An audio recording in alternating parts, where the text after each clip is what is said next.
Hello everyone, welcome back to जीटेक Poly. दोस्तों, हम सॉम एंड मॉस की स्टडी कर रहे हैं और आज इसका ये लेक्चर नंबर 38 है, जिसमें कि आज हम अपना एक नया चैप्टर एनालिसिस ऑफ ट्रस की स्टडी करेंगे, यानी कैंचियों का विश्लेषण। इसके बारे में आज हम पढ़ने वाले हैं। ये सिविल इंजीनियरिंग के सिलेबस में एक टॉपिक है। काफ़ी आसान टॉपिक है और बहुत ज़्यादा इंपॉर्टेंट भी है, बिकॉज ये मैकेनिकल के सिलेबस में नहीं है, ओनली सिविल के में है। तो इससे एक क्वेश्चन आपके एग्जाम में फिक्स है, पूछा ही जाएगा। ठीक है। एंड इसमें टॉपिक्स की बात करें तो केवल 5 टॉपिक आपको इसमें पढ़ने हैं, जिनमें से स्टार्टिंग के टॉपिक काफ़ी ज़्यादा आसान है। जैसे कि पहला हम ट्रस की डेफिनेशन देखेंगे। हिंदी में इसे हम कैंची बोलते हैं। ठीक है। कैंची कपड़ा काटने वाली कैंची नहीं, यहाँ पर कैंची क्या है, एक तरह का एक फ्रेम होता है, एक ढांचा होता है। ठीक है, समझाएंगे आपको अभी। तो यहाँ ट्रस के बारे में पढ़ेंगे हम, पहला टॉपिक। दूसरा टॉपिक हम पढ़ेंगे इसमें टाई, कॉलम एंड स्ट्रट, इन तीनों की डेफिनेशन। हालांकि इनमें से आप कॉलम और स्ट्रट की डेफिनेशन ऑलरेडी पढ़ चुके हैं कॉलम वाले चैप्टर में, बट टाई यहाँ पर नया है। और डिफरेंस भी बहुत बार एग्जाम में पूछा जाता है, टाई में और स्ट्रट में क्या डिफरेंस होता है बताइए। 2 नंबर में थ्योरी आती है लिखने को, तो हम यहाँ से इजीली समझ लेंगे इन तीनों के बारे में। देन आफ्टर अगला टॉपिक हम पढ़ेंगे कैंचियों का क्लासिफिकेशन, यानी वर्गीकरण, क्लासिफिकेशन ऑफ ट्रसेस। कुछ बुकों में लिखा होगा क्लासिफिकेशन ऑफ फ्रेम, तो फ्रेम लिखा हो या फिर ट्रस लिखा हो, वो टॉपिक सेम ही है। ठीक है। कैंची भी एक तरह का फ्रेम होता है, आगे बताएंगे आपको जब पढ़ाएंगे तब। अब देखिए, ट्रसों के विश्लेषण एवं बल आरेख की मान्यता है। ये अजम्पशन है, कुछ इंपोर्टेंट अजम्पशन है एनालिसिस ऑफ ट्रस के। और जब हम फोर्स डायग्राम बनाएंगे, आगे आपको सिखाएंगे ग्राफिकल मेथड में फोर्स डायग्राम, तो उस फोर्स डायग्राम के क्या क्या अजम्पशन होते हैं, इन सब की बात कर लेंगे इस चौथे टॉपिक में। बहुत ज़्यादा इंपॉर्टेंट नहीं है, अनइम्पोर्टेंट कर लेंगे इसको, लेकिन सिलेबस में दे रखा है तो हम इसको भी समझ लेंगे। लगभग 7-8 मान्यताएं होती हैं और बहुत ज़्यादा आसान है, आपको देखते याद हो जाएंगे इजीली। ठीक है। इसके बाद 5वां जो टॉपिक है, इसमें न्यूमेरिकल भी इंक्लूड है 5वें टॉपिक में, बिकॉज इसका नाम है किसी ट्रस के मेंबर में बल तथा उनकी प्रकृति ज्ञात करने की विधि, यानी फोर्स निकालेंगे और उनका नेचर कैसा है, फोर्स का कंप्रेसिव है या टेंसाइल है, उसे ज्ञात करेंगे और इसके मेथड के बारे में पढ़ेंगे। मेनली 3 मेथड होते हैं इसके। पहला ग्राफिकल मेथड है, दूसरा सेक्शन मेथड है और तीसरा जॉइंट मेथड है या फिर रिजोल्यूशन मेथड। ठीक है। तो ये 3 मेथड है और तीनों मेथड पे हम काम करेंगे। सबसे ज़्यादा इंपॉर्टेंट अगर मैं आपके एग्जाम के पॉइंट ऑफ व्यू से बात करूं तो ग्राफिकल मेथड बहुत इंपॉर्टेंट है। इसको आप लोग वेरी इंपॉर्टेंट कर लीजिए, बिकॉज यहाँ से थ्योरी का क्वेश्चन पूछा जाता है। ठीक है। यहाँ पर एक बो के संकेत पढ़ेंगे आप, बोज नोटेशन बहुत इंपॉर्टेंट है। ठीक है। फोर्स डायग्राम पढ़ेंगे आप इसमें, वो भी काफ़ी इंपॉर्टेंट है। ठीक। एक रज्जु बहुभुज होता है, फनिकुलर पॉलीगन होता है, वो भी काफ़ी इंपॉर्टेंट रहता है। तो इसमें थ्योरी पार्ट मोस्ट इंपॉर्टेंट है ग्राफिकल मेथड का, जहाँ से कि एक क्वेश्चन फिक्स पूछा जाएगा। अगर मैं टोटल चैप्टर में बात करूँ इंपॉर्टेंस की, तो ये वाला टॉपिक बहुत ज़्यादा इंपॉर्टेंट हो जाता है थ्योरी के पर्पज से। यहाँ से एक क्वेश्चन कंपलसरी आएगा ही आएगा, इसलिए इसको बहुत ध्यान से पढ़ेंगे आप। बाकी ये डेफिनेशंस वगैरह काफ़ी इजी वे में हम कवर कर लेंगे। लास्ट में अगर न्यूमेरिकल क्वेश्चन आप करना चाहते हैं तो न्यूमेरिकल क्वेश्चन आप जॉइंट मेथड से करिएगा। जॉइंट मेथड आपको इजी लगेगा, यानी रिजोल्यूशन, बिकॉज आपको फैक्टर करना आता है, आपने मैकेनिक्स में पढ़ा था सिग्मा एफ एक्स और सिग्मा एफ वाई निकालना, तो इसीलिए आपको जॉइंट मेथड आसान लगेगा। इसके अलावा आप सेक्शन मेथड भी कर सकते हैं। इसमें हम हर एक फोर्स और मेंबर के बीच में सेक्शन काट काट के सॉल्व करते हैं। तो आप मेरे अकॉर्डिंग अगर चलेंगे आप, तो आप जॉइंट मेथड करना, मैं कोशिश करूंगा जॉइंट मेथड ही आपको पढ़ाऊंगा, ये आपको इजीली समझ में आ जाएगा। ठीक है। ग्राफिकल मेथड भी, सेक्शन मेथड को हम छोड़ देंगे, मतलब हालांकि पढ़ा सकते थे, अभी लास्ट टाइम चल रहा है, एग्जाम भी करीब है और कोर्स भी ऑलमोस्ट कवर होने वाला है हमारा, तो इसको हम स्किप कर देंगे। बाकी आप पढ़ना चाहते हैं तो आप इसको बुक से पढ़ लीजिएगा, ईजिली आपको समझ में आ जाएगा। मैं आपको 2 मेथड पढ़ाऊंगा, ग्राफिकल मेथड और जॉइंट मेथड दोनों को। ठीक है। चलिए, हालांकि बता देंगे सेक्शन मेथड के बारे में थोड़ा बहुत। तो ये टॉपिक्स हैं, आप एक बार इनको नोट कर लीजिए टॉपिक को, ताकि आपको स्टार्टिंग में पता रहे इस चैप्टर के अंदर हम क्या क्या पढ़ेंगे। चलिए अब इसको रफ करते हैं और देखते हैं पहले टॉपिक से। सबसे पहले फर्स्ट हेडिंग आप लोग लिख लीजिए कैंची, यानी ट्रस। हटाते हैं इसको। चलिए लिख ली सभी ने पहली हेडिंग, लिख लीजिए ट्रस यानी कैंची। अब किसे कहते हैं ट्रस, आप लोग ध्यान से सुनेंगे। ठीक है। तो देखिए, जैसे हमारे पास ये बहुत सारी सीधी छड़ें हैं। एक हमारे पास कोई रोड है, छड़ मतलब रोड, जैसे मैंने यहाँ रोड की फॉर्म में दिखा दिया। एक रोड ये है हमारे पास, एक और रोड ले लो। इस तरह से हमारे पास बहुत सारी सीधी छड़ें हैं। एक ये ले लिया आपने, और ले लीजिए ये क्या है, ये बहुत सारी हमारे पास क्या होगी, सीधी छड़। अनेक सीधी छड़ें स्ट्रेट रोड है, या बार कह दीजिए आप, स्ट्रेट बार ये वाली। ठीक है।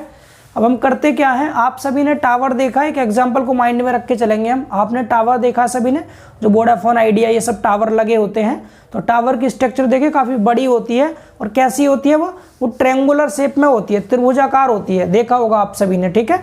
और उसमें बहुत सारी सीधी छड़ें लगी होती है, तो वो ट्रस का एक एग्जाम्पल है, ठीक है। कैंची का ही एक उदाहरण होता है वो। अब आपको समझाते हैं, ध्यान से सुनेंगे। ये आपके पास क्या है, अनेक सीधी छड़ हो गई। इन अनेक सीधी छड़ों को लेकर के हम ट्रस बनाएंगे। जैसे मैंने एक सीधी छड़ ये लगा दी, मैं सिर्फ लाइन से दिखा रहा हूँ इनको अभी। दूसरी सीधी छड़ मैंने ये लगा दी, ठीक। तीसरी सीधी छड़ मैंने ये लगा दी। और जब इन्हें हम लगाते हैं तो यहाँ पर इनके सिरों पर जॉइंट कर देते हैं इनको, यहाँ पर इस तरह से जोड़ देते हैं। मतलब जॉइंट करने से मतलब क्या है, इनको जोड़ देते हैं। सेम हमने एक छड़ यहाँ लगा दी, एक ये लगा दी छड़, और लगा लीजिए इधर लगा दी एक छड़, एक ये लगा दी। हमने बहुत सारी सीधी छड़ें लगा करके और एक त्रिभुजाकार आकृति बना दी। और यहाँ पर जहाँ इनके सिरे हैं, ये वाले सभी सिरे, इन सिरों पर हमने क्या लगा दिया, इन सिरों पर जोड़ने के लिए आप या तो यूज कर लीजिए किसका, या तो आप पिन का यूज कर लीजिए। पिन मतलब कब्जे जो होते हैं, जो आपके गेट में लगे होते हैं, ठीक है, रूम का जो गेट होता है। या फिर आप दूसरी चीज़ इसमें रिवेट यूज कर सकते हैं। इसके अलावा आप इसमें नट बोल्ट का भी यूज कर सकते हैं। किस किस का करेंगे, पिन का यूज कर लीजिए, रिवेट का यूज कर लीजिए, या फिर नट बोल्ट का यूज कर लीजिए। और हमने इन सभी सीधी छड़ों को इनके सिरों पर पिन, क्या क्या मैं यहाँ लिख दे रहा हूँ, क्या क्या, पिन, या फिर दूसरी चीज रिवेट या नट बोल्ट लगाकर हमने सभी सीधी छड़ों को जोड़ दिया आपस में, ठीक है। समझ पा रहे हैं। तब डेफिनेशन क्या होगी, अनेक सीधी छड़ों को उनके सिरों पर पिन, रिवेट या नट बोल्ट लगाकर जोड़ करके बनाई गई त्रिभुजाकार आकृति। कैसी आकृति होती है ये, त्रिभुजाकार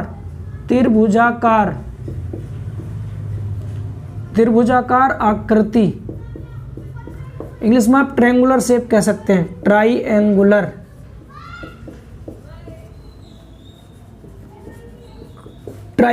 शेप, ठीक है। ट्रायंगुलर शेप को हम ट्रस कहते हैं। ये सभी को समझ आ रहा है क्या है ये, यह एक ट्रस हो गया। यहां तक बताइए, सभी को समझ आ रहा है ट्रस के बारे में, क्लियर है सभी को ट्रस के बारे में। तो ये क्या है, आपके सामने ट्रस दिखाई दे रहा है। यहाँ पर सपोज लोड लगाते हैं, ऐसे लगाते हैं ऊपर से नीचे की ओर, ये बाहर लग गया। जैसे मैंने यहाँ कह दिया क्या है, W1 लोड लग रहा है, एंड ये वाला क्या है, ये वाला W2 लोड लग रहा है, इस तरह से। तो ये डायग्राम है एक। आप अगर रिएक्शन भी बनाना चाहते हो इसको सपोर्ट पे, इस तरह से आप यहाँ पर सिंपल सपोर्ट या कोई सी सपोर्ट दिखा सकते हैं दोनों तरफ। एक तरफ मैंने यहाँ सपोर्ट दिखा दी, इस तरह से। सपोर्ट वही है जो हमने बीम में पढ़ी थी। ये ट्रस का डायग्राम है, कंप्लीट आप बना लीजिएगा इस डायग्राम को। इस डायग्राम को बना करके थ्योरी आप लिख सकते हैं इसकी इजीली। अच्छा, एक चीज़ और बता दें आपको, कुछ बच्चों को कन्फ्यूजन रहती है। आपकी बुक में फ्रेम लिखा होगा, फ्रेम जिसे हिंदी में ढांचा कहते हैं, ढांचा, ठीक है। फ्रेम मतलब ढांचा। तो ये फ्रेम क्या होता है, तो फ्रेम में और ट्रस में बहुत बड़ा अंतर नहीं है। फ्रेम को भी हम अनेक सीधी छड़ों को उनके सिरों पर पिन, रिवेट या नट बोल्ट लगाकर जोड़ करके एक स्ट्रक्चर बनाते हैं। अंतर सिर्फ इतना है, जो ट्रस होता है ये ट्रायंगुलर शेप का होता है, फ्रेम किसी भी शेप का हो सकता है। ढांचा तो कैसा भी हो सकता है, आयताकार भी हो सकता है, ट्रायंगुलर भी हो सकता है, किसी भी शेप में हो सकता है, ठीक है। दोनों में बेसिक डिफरेंस समझ गए ना। फ्रेम की डेफिनेशन भी बिल्कुल सेम ऐसे ही लिखेंगे आप, अनेक सीधी छड़ों को इनके सिरों पर पिन, रिवेट या नट बोल्ट लगाकर बनाई गई स्ट्रक्चर को हम फ्रेम कहते हैं, एंड अगर बनाई गई त्रिभुजाकार स्ट्रक्चर को हम ट्रस कहते हैं। इतना अंतर है, ठीक है। ट्रस में ट्रायंगल बनेगा, T for truss, T for triangle. समझ पा रहे हैं सभी लोग, क्लियर है ये चीज, ठीक है। तो अब इसकी जो ट्रस की डेफिनेशन है वो आपको मैं स्लाइड में शो कर दे रहा हूँ, हिंदी और इंग्लिश दोनों लैंग्वेज में। आप उसमें देख देख के उसको लिखिएगा, और ये डायग्राम साथ में आप लोग जरूर बनाएंगे, ठीक। एक चीज और बता दें स्लाइड शो करने से पहले, कि जो अनेक सीधी छड़ें हैं ना, ये वाली जो हमने जोड़ी है, इनको हम कहते हैं मेंबर। क्या कहते हैं, ट्रस के मेंबर होते हैं, इनको मेंबर ऑफ ट्रस कहते हैं, मेंबर ऑफ ट्रस।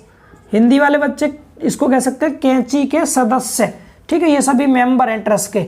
जैसे एक मेंबर यहाँ से यहाँ तक ये हो गया, दूसरा मेंबर ये, तीसरा, चौथा, पांचवा, बता देंगे कि इनका कितने मेंबर है, 1 2 3 4 5 6 7 8 9 है इसमें। तो ये सब क्या है, इसके मेंबर हैं, ठीक है।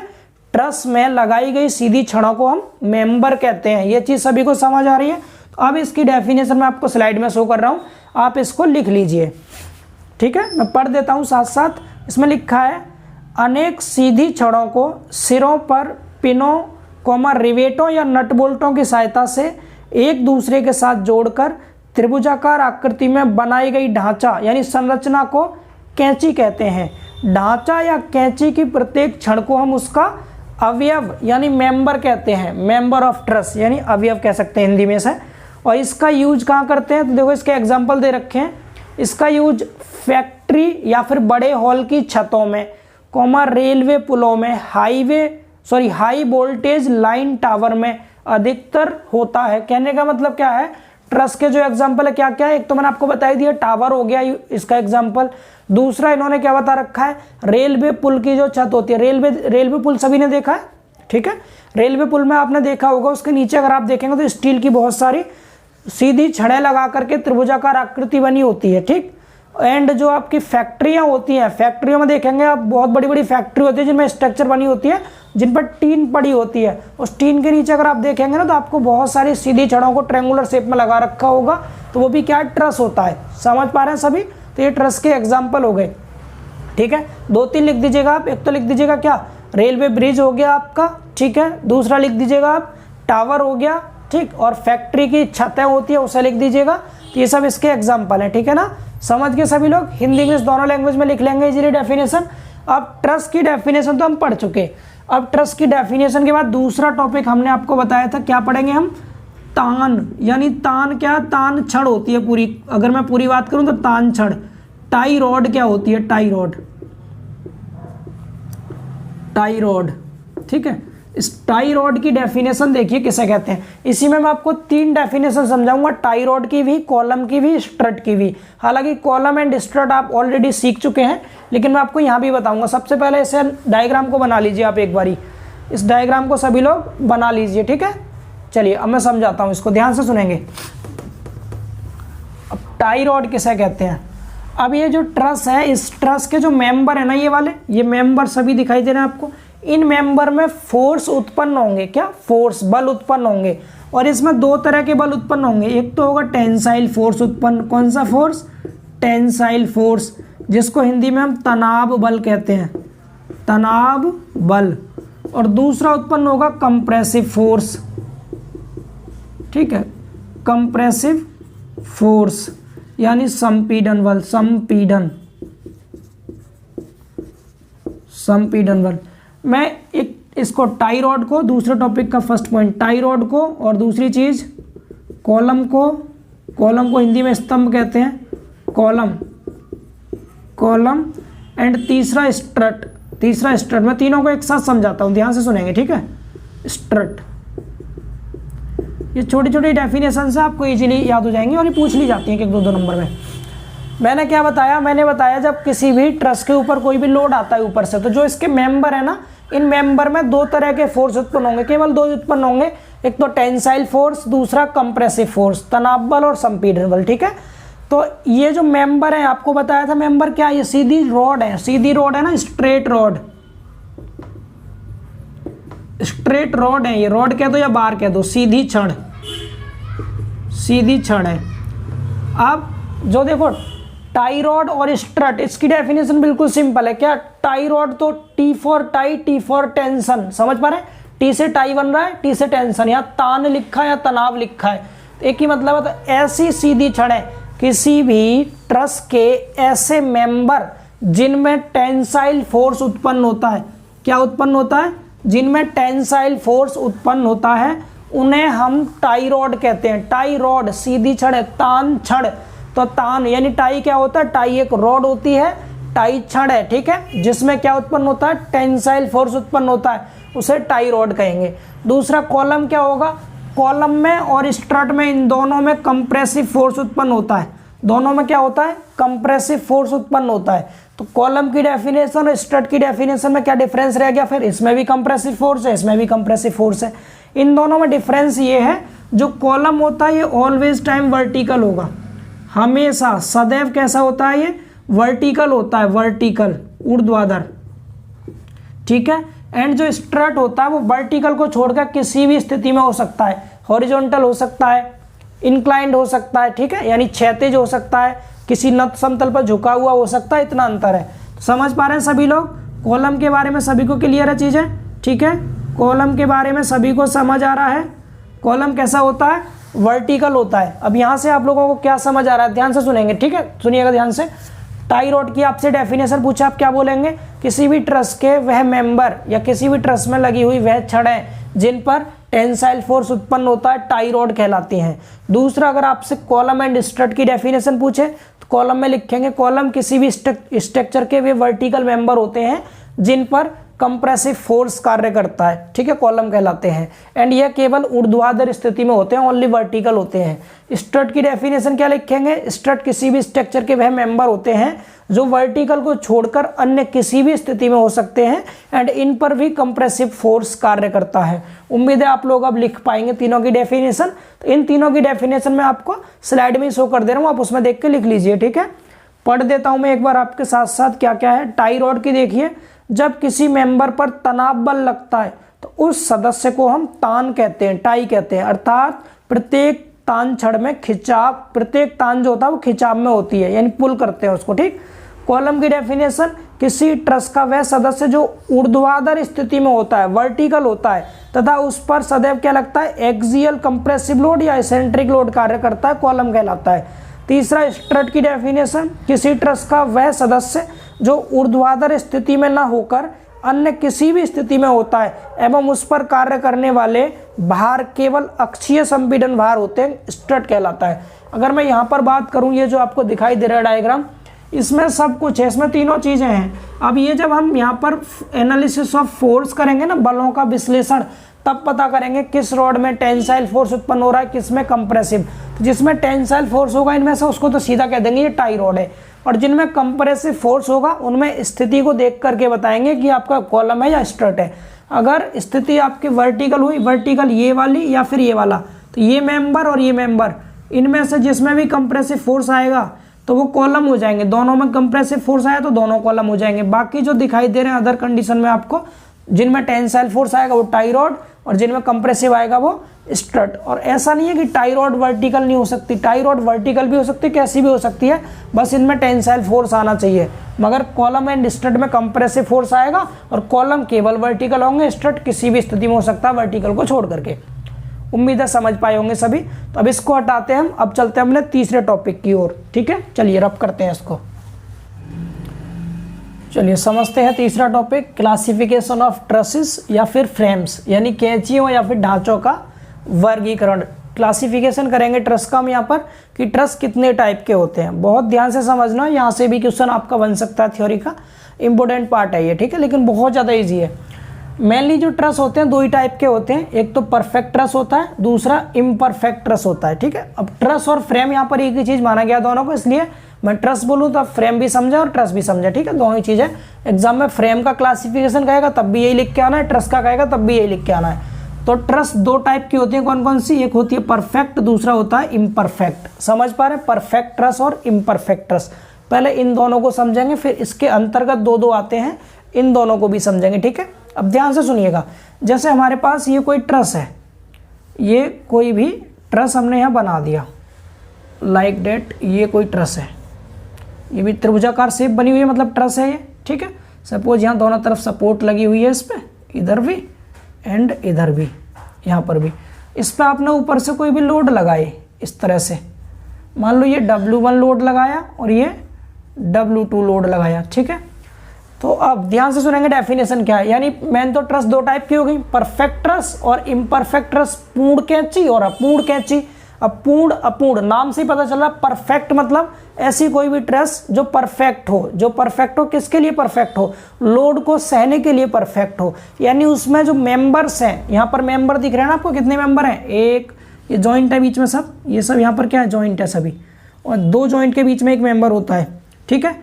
1 2 3 4 5 6 7 8 9, यहाँ पर 9 मेंबर हैं। मेंबर को मैं एम से दर्शा दे रहा हूँ, एम फॉर मेंबर होता है ना, एम फॉर क्या होता है, मेंबर। तो यहाँ पर 9 मेंबर है सपोज। तो मैं क्या बोल रहा था, परफेक्ट ट्रस, परफेक्ट मतलब जो लोड को सहने के लिए परफेक्ट हो, यानी कि ऐसी कोई भी ट्रस जिसमें मेंबर्स की संख्या उतनी ही हो जितनी कि लोड को सहने के लिए आवश्यक होती है तो वो परफेक्ट ट्रस कहलाएगी। अगर आवश्यकता से अधिक मेंबर आपने यूज कर रखे हैं या फिर कम मेंबर यूज कर रखे हैं तो दोनों ही केस में इम्परफेक्ट ट्रस होगी वो। अगर लोड सहने के लिए सपोज हमें 9 मेंबर हमारे पर्याप्त है और अगर हमने इससे एक भी मेंबर ज़्यादा कर दिया या एक भी मेंबर कम कर दिया तो हमारा इम्परफेक्ट ट्रस हो जाएगा। अब हमें कैसे पता चलेगा कि कोई भी ट्रस है वो परफेक्ट होगा या इम्परफेक्ट होगा? तो उसके लिए एक फॉर्मूला होता है, उससे हम पहचानते हैं कौन सा ट्रस परफेक्ट होता है कौन सा इम्परफेक्ट होता है। पहले तो आप लोग डेफिनेशन को ध्यान से सुनिए, मैं क्या बता रहा हूँ, फिर आपको पहचान भी बता देंगे, क्लियर हो जाएगा। तो परफेक्ट ट्रस मैंने क्या बताया, ऐसा कोई भी ट्रस जिसमें नंबर ऑफ मेंबर्स यानी सदस्यों की संख्या उतनी ही रखी जाती है जितनी कि किसी भी लोड को सहन करने के लिए आवश्यक होती है, तो वह परफेक्ट ट्रस कहलाता है। समझ पा रहे हैं? अब इसकी पहचान किससे करते हैं, तो इसके लिए एक फॉर्मूला होता है m बराबर 2j माइनस 3, m बराबर 2j माइनस 3, यानी ऐसा कोई भी ट्रस जो m बराबर 2j माइनस 3 को सेटिस्फाई कर दे तो वो तो परफेक्ट ट्रस होगा, और जो इसको सेटिस्फाई नहीं करेगा वो इम्परफेक्ट ट्रस होगा। सेटिस्फाई और अनसेटिस्फाई से मतलब क्या है, यहाँ पर m जो होता है ना, m फॉर मेंबर होता है, m for number of member, number of member यानी सदस्यों की संख्या। सदस्य या अवयव कह दीजिए, एक ही मतलब है, अवयवों की संख्या। अभी अब जैसे आप इसके क्वेश्चन में इस डायग्राम में देखेंगे आपके सामने कितने मेंबर आपको दिखाई दे रहे हैं, इसमें 9 मेंबर गिन लिए ना आप सबने, 1 2 3 4 5 6 7 8 9, कितने हैं, 9 मेंबर हैं, m की वैल्यू 9। यहाँ j फॉर जॉइंट होता है, j फॉर क्या होता है, जॉइंट, यहाँ नंबर ऑफ जॉइंट होता है j, number of joints, joints मतलब जोड़ की संख्या, जोड़ों की संख्या। सुनते रहिएगा, इसमें कितने जॉइंट है काउंट कीजिए, एक जॉइंट, दूसरा, तीसरा, चौथा, पांचवा और इधर छठा, 6 जॉइंट है, 6 जॉइंट। इन m और j की वैल्यू इस फॉर्मूले में रख के देखो, अगर सेटिस्फाई हो गई तो कह देंगे परफेक्ट ट्रस है, और सेटिस्फाई नहीं हुई तो कह देंगे इम्परफेक्ट। रख के देखिए, m के प्लेस पर 9 रखिए, यहाँ 9 रख दिया, बराबर 2 इंटू j के प्लेस पर 6 रखिए, 6 रख दिया, माइनस 3, तो कितना हो गया, 6 दूनी 12 माइनस 3 बराबर कितना आ गया, 9, और यहाँ पर कितना 9 है, दोनों तरफ बराबर हो जा रहा है, मतलब ये ट्रस हमारा कैसा है, परफेक्ट ट्रस है। इतना सभी को समझ आ रहा है? अब परफेक्ट ट्रस की जो डेफिनेशन है, पहले मैं एक बारी आपको स्लाइड में दिखा दे रहा हूँ, आप इंग्लिश और हिंदी दोनों लैंग्वेज में है, बस वहाँ पर ध्यान रखिएगा। इस m को हम कैपिटल N से भी लिख देते हैं, कैपिटल M से, N से या फिर m से हम इसको दर्शाते हैं, ये चीज़ का थोड़ा ध्यान रखेंगे। हो सकता है बुक में इसकी जगह पे n लिखा हुआ हो तो आप n को लिख लेंगे, m लिख लीजिएगा, आप m से याद रखिएगा, कैपिटल N या फिर m किसी से भी हम इसको दर्शा देते हैं, ठीक है। तो आपको स्लाइड में डेफिनेशन शो हो रही है किसकी, परफेक्ट ट्रस की। आप इस डेफिनेशन को लिख सकते हैं इंग्लिश हिंदी दोनों लैंग्वेज में, ठीक है, लिख लेंगे सभी लोग इसको। क्या लिखा है इसमें, जिस फ्रेम या ट्रस में केवल उतने ही मेंबर हों जितने कि उसके द्वारा सफलतापूर्वक यानी बिना फेल हुए लोड को उठाने के लिए आवश्यक होते हैं, उसे हम पूर्ण कैंची कहते हैं, ठीक है, परफेक्ट फ्रेम कहते हैं। और पूर्ण ढांचा या पूर्ण ट्रस होने के लिए निम्न सूत्र अवश्य संतुष्ट होना चाहिए, कौन सा, n बराबर 2j माइनस 3, n लिख दो या m लिख दो, मैं आपको बता ही चुका। यहाँ पर n होता है क्या, सदस्यों की संख्या, j होता है जोड़ों की संख्या। क्लियर हुआ इतना ये, ठीक है। इंग्लिश में भी लिखा है नीचे, the structure is said to be perfect if the number of the members is just sufficient to prevent its distortion of shape when it is subjected to external loads. A perfect frame satisfies the following formula, m और n equal to 2j minus 3. It is clear? Clear ना सभी को, बहुत बढ़िया। अब perfect truss हम समझ चुके हैं, आप इसके लिए एग्जाम्पल ये दो है आपके सामने, king post truss and queen post truss. ये डेफिनेशन आप लिखिएगा, इसको लिखने के बाद ये फॉर्मूला भी लिख लीजिएगा। अब इसमें नीचे एग्जाम्पल आपको दिखाने, तो आप 2 लिखेंगे, यानी परफेक्ट ट्रस के अंतर्गत 2 ट्रस आते हैं, किंग पोस्ट ट्रस और क्वीन पोस्ट ट्रस। क्या होते हैं दोनों को समझते हैं, ठीक है, दोनों क्या होते हैं दोनों को हम समझेंगे। यहाँ पर ये हटा रहा हूँ मैं अभी के लिए, ये हटा रहा हूँ, मैं आपके सामने 2 डायग्राम बना रहा हूँ, दोनों को ध्यान से सुनिएगा, ठीक है। 2 डायग्राम बना रहा हूँ, दोनों को सुनेंगे। एक तो ये बना हुआ, एक और मैं बना देता हूँ। एक मैंने डायग्राम इधर किधर बनाया, इधर ही बना देते हैं, इसके नीचे ही, इसी के नीचे बना दे रहा है यहाँ पर। ये मैंने एक दूसरा डायग्राम बना दिया, ठीक है, ये उम्मीद है यहाँ तक दिख पा रहा होगा सभी को। ये लीजिए, एक डायग्राम मैंने ये बना दिया, ये सब जॉइंट हैं, ये सभी यहाँ पर जॉइंट है इतने सारे, ठीक है, यहाँ इतने सारे जॉइंट हो गए हैं। आप लोड लगाना चाहें यहाँ पर एक लोड लगा के दिखा सकते हैं, कोई भी डब्लू लोड, ठीक। अब यहाँ से आपको क्या यहाँ पर भी आप सपोर्ट दिखा सकते हैं, यहाँ पर इधर सपोर्ट बना दीजिए, यहाँ पर भी आप सपोर्ट बना सकते हैं वाली। अब यहाँ पर आपके सामने 2 ट्रस दिखाई दे रहे हैं, ठीक है। तो ऐसा कोई भी ट्रस जिसमें वर्टिकल मेंबर सिर्फ एक होता है, वर्टिकल मेंबर कितना होता है, एक होता है, उसको कहते हैं किंग पोस्ट ट्रस। किंग के पास केवल एक ही वर्टिकल मेंबर है, ठीक। और क्वीन पोस्ट ट्रस में क्या होगा, इसके पास 2 होंगे, कितने, 2 वर्टिकल मेंबर। तो जो आपको ये वाला डायग्राम दिखाई दे रहा है ये किसका है, ये क्वीन पोस्ट ट्रस का है। ये किसका है, क्वीन पोस्ट ट्रस। यहाँ लिख देते हैं, इस लोड को यहाँ दिखा दीजिए W, यहाँ लिख दीजिए क्वीन पोस्ट ट्रस।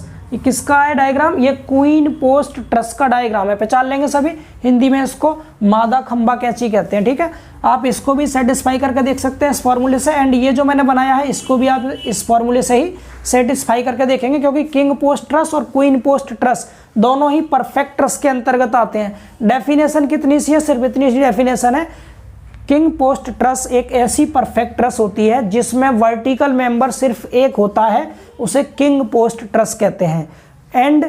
एंड ऐसी परफेक्ट ट्रस जिसमें वर्टिकल मेंबर 2 होते हैं, उसे क्वीन पोस्ट ट्रस कहते हैं। मैंने 1 और 2 बना के दिखा दिया आपकी पहचान के लिए, और इन दोनों का हम सेटिस्फेक्शन भी इसी से करेंगे, फॉर्मूले से आप देख सकते हैं। इसमें हमने जस्ट अभी किया था, m की वैल्यू कितनी थी, 9 आई थी हमारी यहाँ पर। इस वाले डायग्राम में अगर आप देखेंगे तो m की वैल्यू 9 है और j की वैल्यू जॉइंट 6 है। इसमें देखिए कितने m, काउंट कीजिए, 1 2 3 4 5 6 7 8 9। यहाँ पर भी मेंबर कितने, 9 है। जॉइंट गिनिए, 1 2 3 4 5 6।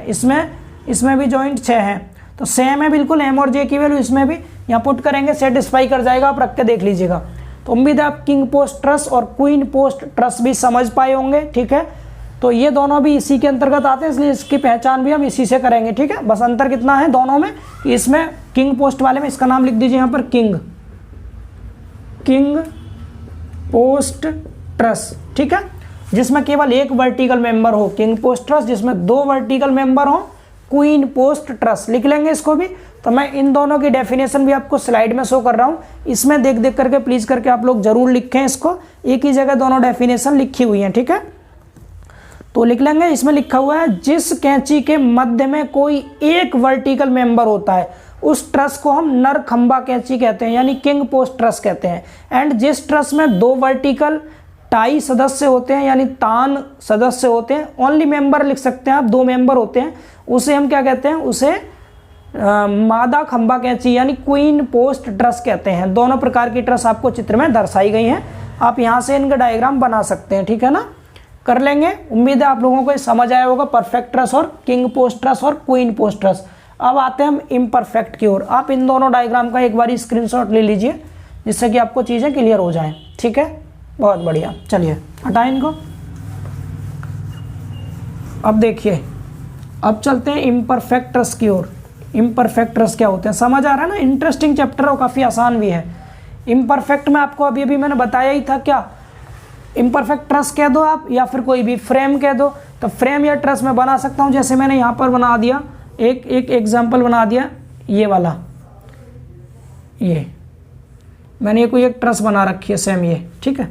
तो मैंने पीछे वाले डायग्राम में क्या किया था, मैंने यहाँ से एक ट्रायंगुलर ले रखा था, एक मेंबर मैंने कम कर दिया इसका, ये मैंने एक बना दिया। लोड आप लगा सकते हैं, एक लोड आपने ये लगाया, एक लोड ये, सपोज ये W1 है, ये W2 है, ठीक है। इम्परफेक्ट ट्रस है ये। कैसे इम्परफेक्ट ट्रस, इसको भी सुन लीजिए ध्यान से। यहाँ पर भी आप दिखा सकते हैं सपोर्ट, ये सपोर्ट है, और एक सपोर्ट आप इधर दिखा दीजिए, ठीक। एक सपोर्ट आपने यहाँ पर दिखा रखी है, ये वाली, ये सपोर्ट है।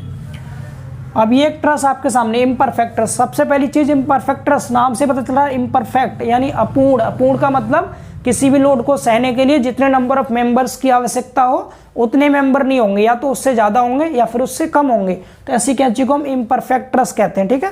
तो यहाँ पर आप देख पा रहे हैं, यहाँ पर जो लोड है W1 W2 2 लोड आ रहे हैं। अब इन दोनों लोड को सहने के लिए इसके अंदर जो मेंबर है वो मेंबर पर्याप्त नहीं है, या तो कम है या ज़्यादा है। तो ये कैंची हमारी अपूर्ण कैंची हो जाएगी। कैसे पहचानेंगे अपूर्ण, तो ये ऊपर आपके सामने फॉर्मूला लिखा है, इसमें m बराबर नहीं आएगा 2j-3 के, 2j-3 इसके बराबर नहीं आएगा m की वैल्यू। समझ पा रहे हैं? आप यहाँ चेक कर सकते हैं। देखिए यहाँ m देखिए कितने हैं मेंबर, m की वैल्यू बताइए इसमें कितनी है, m कितने हैं इसमें, m काउंट कीजिए। ये सब जॉइंट है, ये जॉइंट है सभी, ठीक है। अब तो आप लोगों को ये समझ में आ गया होगा इतना।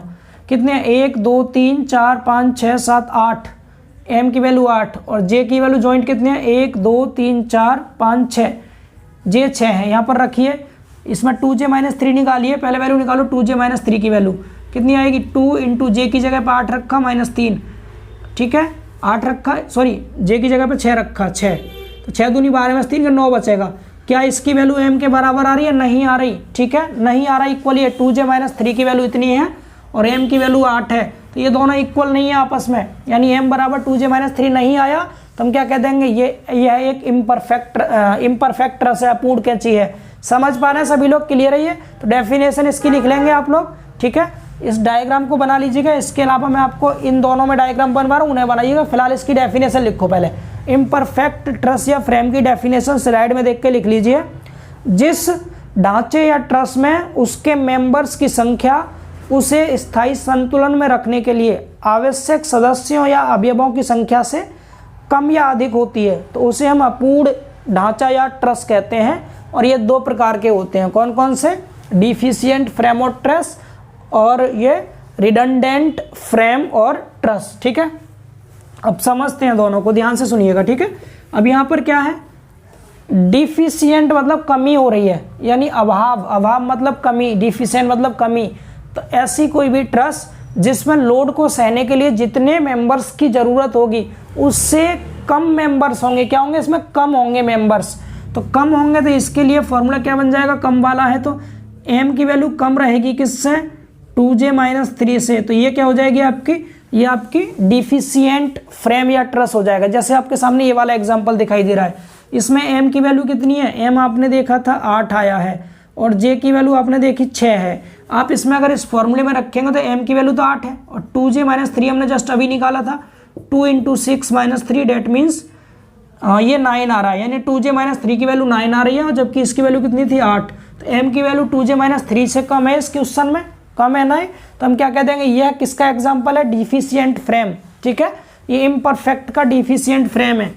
आप लिख सकते हैं इसके नीचे अभाव क्या चाहिए, ये डिफिशिएंट फ्रेम या ट्रस, फ्रेम या फिर ट्रस, अभाव ढांचा या फिर कैंची हो जाएगी ये। इतना बताइए, ये चीज़ सभी को क्लियर है भाई, ये चीज़ सभी को समझ आ रही है, ठीक है। अब बात करते हैं किसकी, हम इसकी अतिरिक्त की, रिडंडेंट वाले की। इसको देख लो रिडंडेंट को, इसमें क्या होगा, अतिरिक्त मतलब एक्स्ट्रा हो जाएगा इसमें। तो ऐसा कोई भी ट्रस या फ्रेम जिसमें लोड को सहने के लिए जितने मेंबर्स की आवश्यकता हो उससे अधिक मेंबर होंगे, ठीक है। इसको समझने से पहले आप पहले इसकी डेफिनेशन लिख लो एक बारी, डिफिशिएंट फ्रेम और ट्रस की। इसकी डेफिनेशन आपको स्लाइड में शो हो रही है, इसमें देख के लिख लीजिए, दोनों ही लैंग्वेज में, इंग्लिश में भी हिंदी में भी। यदि किसी ढांचे या ट्रस में सदस्यों की संख्या उसे संतुलन में रखने के लिए आवश्यक सदस्यों की संख्या से कम होती है तो उसे हम अभाव ढांचा कहते हैं, ठीक है।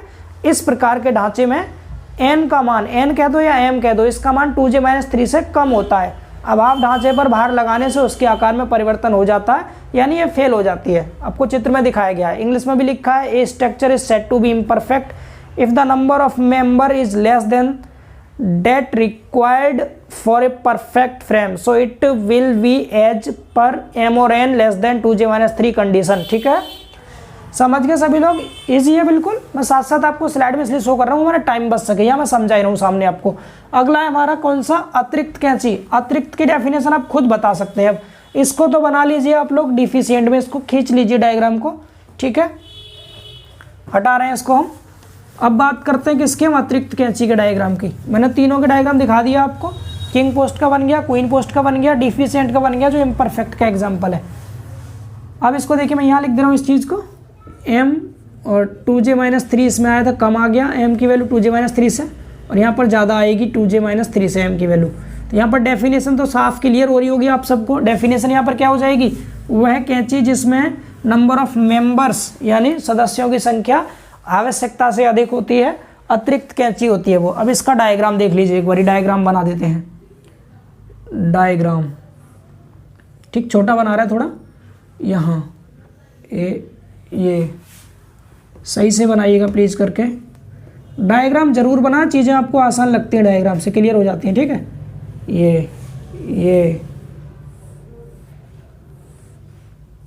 ये लीजिए बना दी मैंने, ठीक है। आप सपोर्ट दिखा सकते हैं इस पर, रिएक्शन नहीं सपोर्ट दिखा दो ओनली। एक सपोर्ट इधर हो गया, आप सही से बनाइएगा, मुझे नीचे दिखाई नहीं देता इसलिए मैंने छोटा बनाया थोड़ा सा। लोड लगा सकते हैं, एक लोड यहाँ लगा दिया, यहाँ लगा दी, कहीं भी 3 लगा सकते हो, जितने मन करे उतने लोड लगा लो आप इसमें, ठीक है। जितने लोड चाहे उतने दिखा दीजिए। इसमें देखिए इसकी पहचान करके यहाँ जॉइंट बना दीजिए सब जगह, ये सब जॉइंट है, ये सब क्या है, जॉइंट है, ठीक है। अब इसमें देखिए, इसमें एम की वैल्यू कितनी है, एम काउंट कीजिए, देखिए 1 2 3 4 5 6 7 8 9 10 11 12 13 12 हुए ना। एक बार फिर से बाहर की काउंट कीजिए, पहले बाहर कितने, 1 2 3 4 5 6 7, अंदर 8 9 10 11 12, एम नंबर ऑफ मेंबर्स हैं 12। जॉइंट देखिए जॉइंट कितने हैं, जॉइंट 1 2 3 4 5 6 7 जॉइंट है। तो यहाँ पर पहले 2j, पहले निकालिए कितना, 2j - 3 की वैल्यू, 2 × j की जगह 7 रखा, माइनस में 3, कितना होगा यहाँ पर, 7 दूनी 14, 14 में से 3 माइनस करेंगे 11 बचा, 2j - 3 कितना रहा, 11। और जबकि m की वैल्यू कितनी है, m की वैल्यू यहाँ पर 12 है, समझ पा रहे हैं। तो यहाँ आपको साफ साफ दिखाई दे रहा है m is greater than 2j - 3। और m की वैल्यू जब 2j - 3 से ज़्यादा होगी तो क्या होगा आपका, उसे हम कहेंगे अतिरिक्त ढांचा, ठीक है। यहाँ पर ये जॉइंट नहीं है कि इसे भी जॉइंट समझ लें, एक दूसरे को ऊपर होके जा रहे हैं, यहाँ जुड़े नहीं है आपस में, समझ आ रहा है सभी को, ये चीज़ क्लियर है ना। तो ये क्या हो गया आपका, ये रिडंडेंट फ्रेम और ट्रस हो गया, ठीक है। इसकी भी थ्योरी आप लोग स्लाइड से लिखिए। यदि किसी ढांचे या ट्रस में सदस्यों की संख्या उसे संतुलन में रखने के लिए आवश्यक सदस्यों की संख्या में अधिक होती है तो उसे हम अतिरिक्त ढांचा कहते हैं, ठीक है। इसमें जो n का मान होता है 2j - 3 से अधिक होता है, ठीक है। और इंग्लिश में भी लिखा है ये redundant frame, a structure is said to be redundant frame if the number of the members is more than that required for a perfect frame, so it will be as per m और n is greater than 2j - 3 condition. उम्मीद है आप लोगों को classification अब अच्छे से समझ में आ गया होगा, अब आपको कोई कैसी भी कन्फ्यूजन नहीं रहेगी। ये वाला डायग्राम आप इसमें बना लीजिए, ठीक है। मैंने आपको सभी डायग्राम समझा दिए, ये आपको समझा दिया, m = 2j - 3 आएगा इसमें परफेक्ट में, दोनों एग्जाम्पल इसके ये हैं, तो इसमें भी m = 2j - 3 रहेगा। इसमें बराबर नहीं रहेगा तो एक कम होगा, एक में ज़्यादा होगा, जिसमें कम होगा वो डिफिशिएंट, जिसमें ज़्यादा होगा वो रिडंडेंट, ठीक है। उम्मीद है आपको तीसरा टॉपिक अच्छे से क्लियर हो गया होगा। अब इसको हम रफ करते हैं और देखते हैं अपना अगला टॉपिक, हटा दें इसको, चलिए समझते हैं चौथा टॉपिक, ट्रसों के विश्लेषण एवं बल आरेख की मान्यताएं। अजम्पशंस देखनी है हमें एनालिसिस ऑफ ट्रस की, ठीक है। जब भी आपसे कह दें मान्यताएं बताइए, केवल लिखा आ जाए कैंचियों के विश्लेषण की मान्यताएं बताओ, ट्रस मतलब कैंची होता है, तो इसकी मान्यताएं क्या होती हैं, केवल 8 मान्यताएं हैं जिनको आप लोग ऑलरेडी जानते हैं, मैं आपको बता चुका हूं उनमें से 3-4 मान्यताएं, बस आपको एक बार उनको रीड आउट कराना है। आप एक बार पढ़ेंगे उसको तो इजीली आपको समझ में आ जाएंगे कि अजम्पशन क्या क्या होते हैं इसके।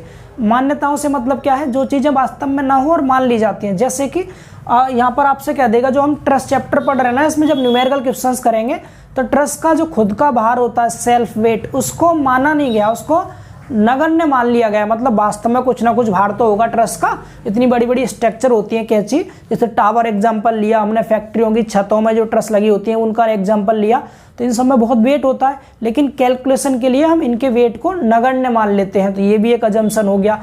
एंड यहाँ पर ये कह देगा कि जो छड़ें होती हैं, इसकी छड़ें बिल्कुल सीधी होती हैं, हालांकि ये बात सही भी है, सीधी छड़ होती हैं।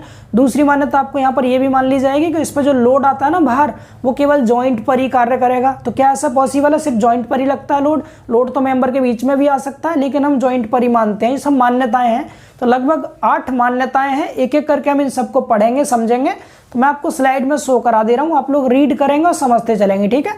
तो देखिए आपको दिखाई दे रहा है सभी को। सबसे पहली जो मान्यता है यहाँ पर हमारा लिखा हुआ है, ट्रस की प्रत्येक क्षण उसका मेंबर होती है। तो मैं आपको ऑलरेडी बता चुका ये चीज़ भी, क्या बता चुका आपको कि ट्रस जो होता है उसमें जो छड़ें लगी होती हैं वे सब क्या है, जो ट्रस के मेंबर जो है वे सब क्या है, छड़ें ही तो हैं, क्या है, सीधी छड़ होती है ट्रस के जो मेंबर है। पहली बात बिल्कुल सही है हमारी, ये हमें याद हो जाएगा।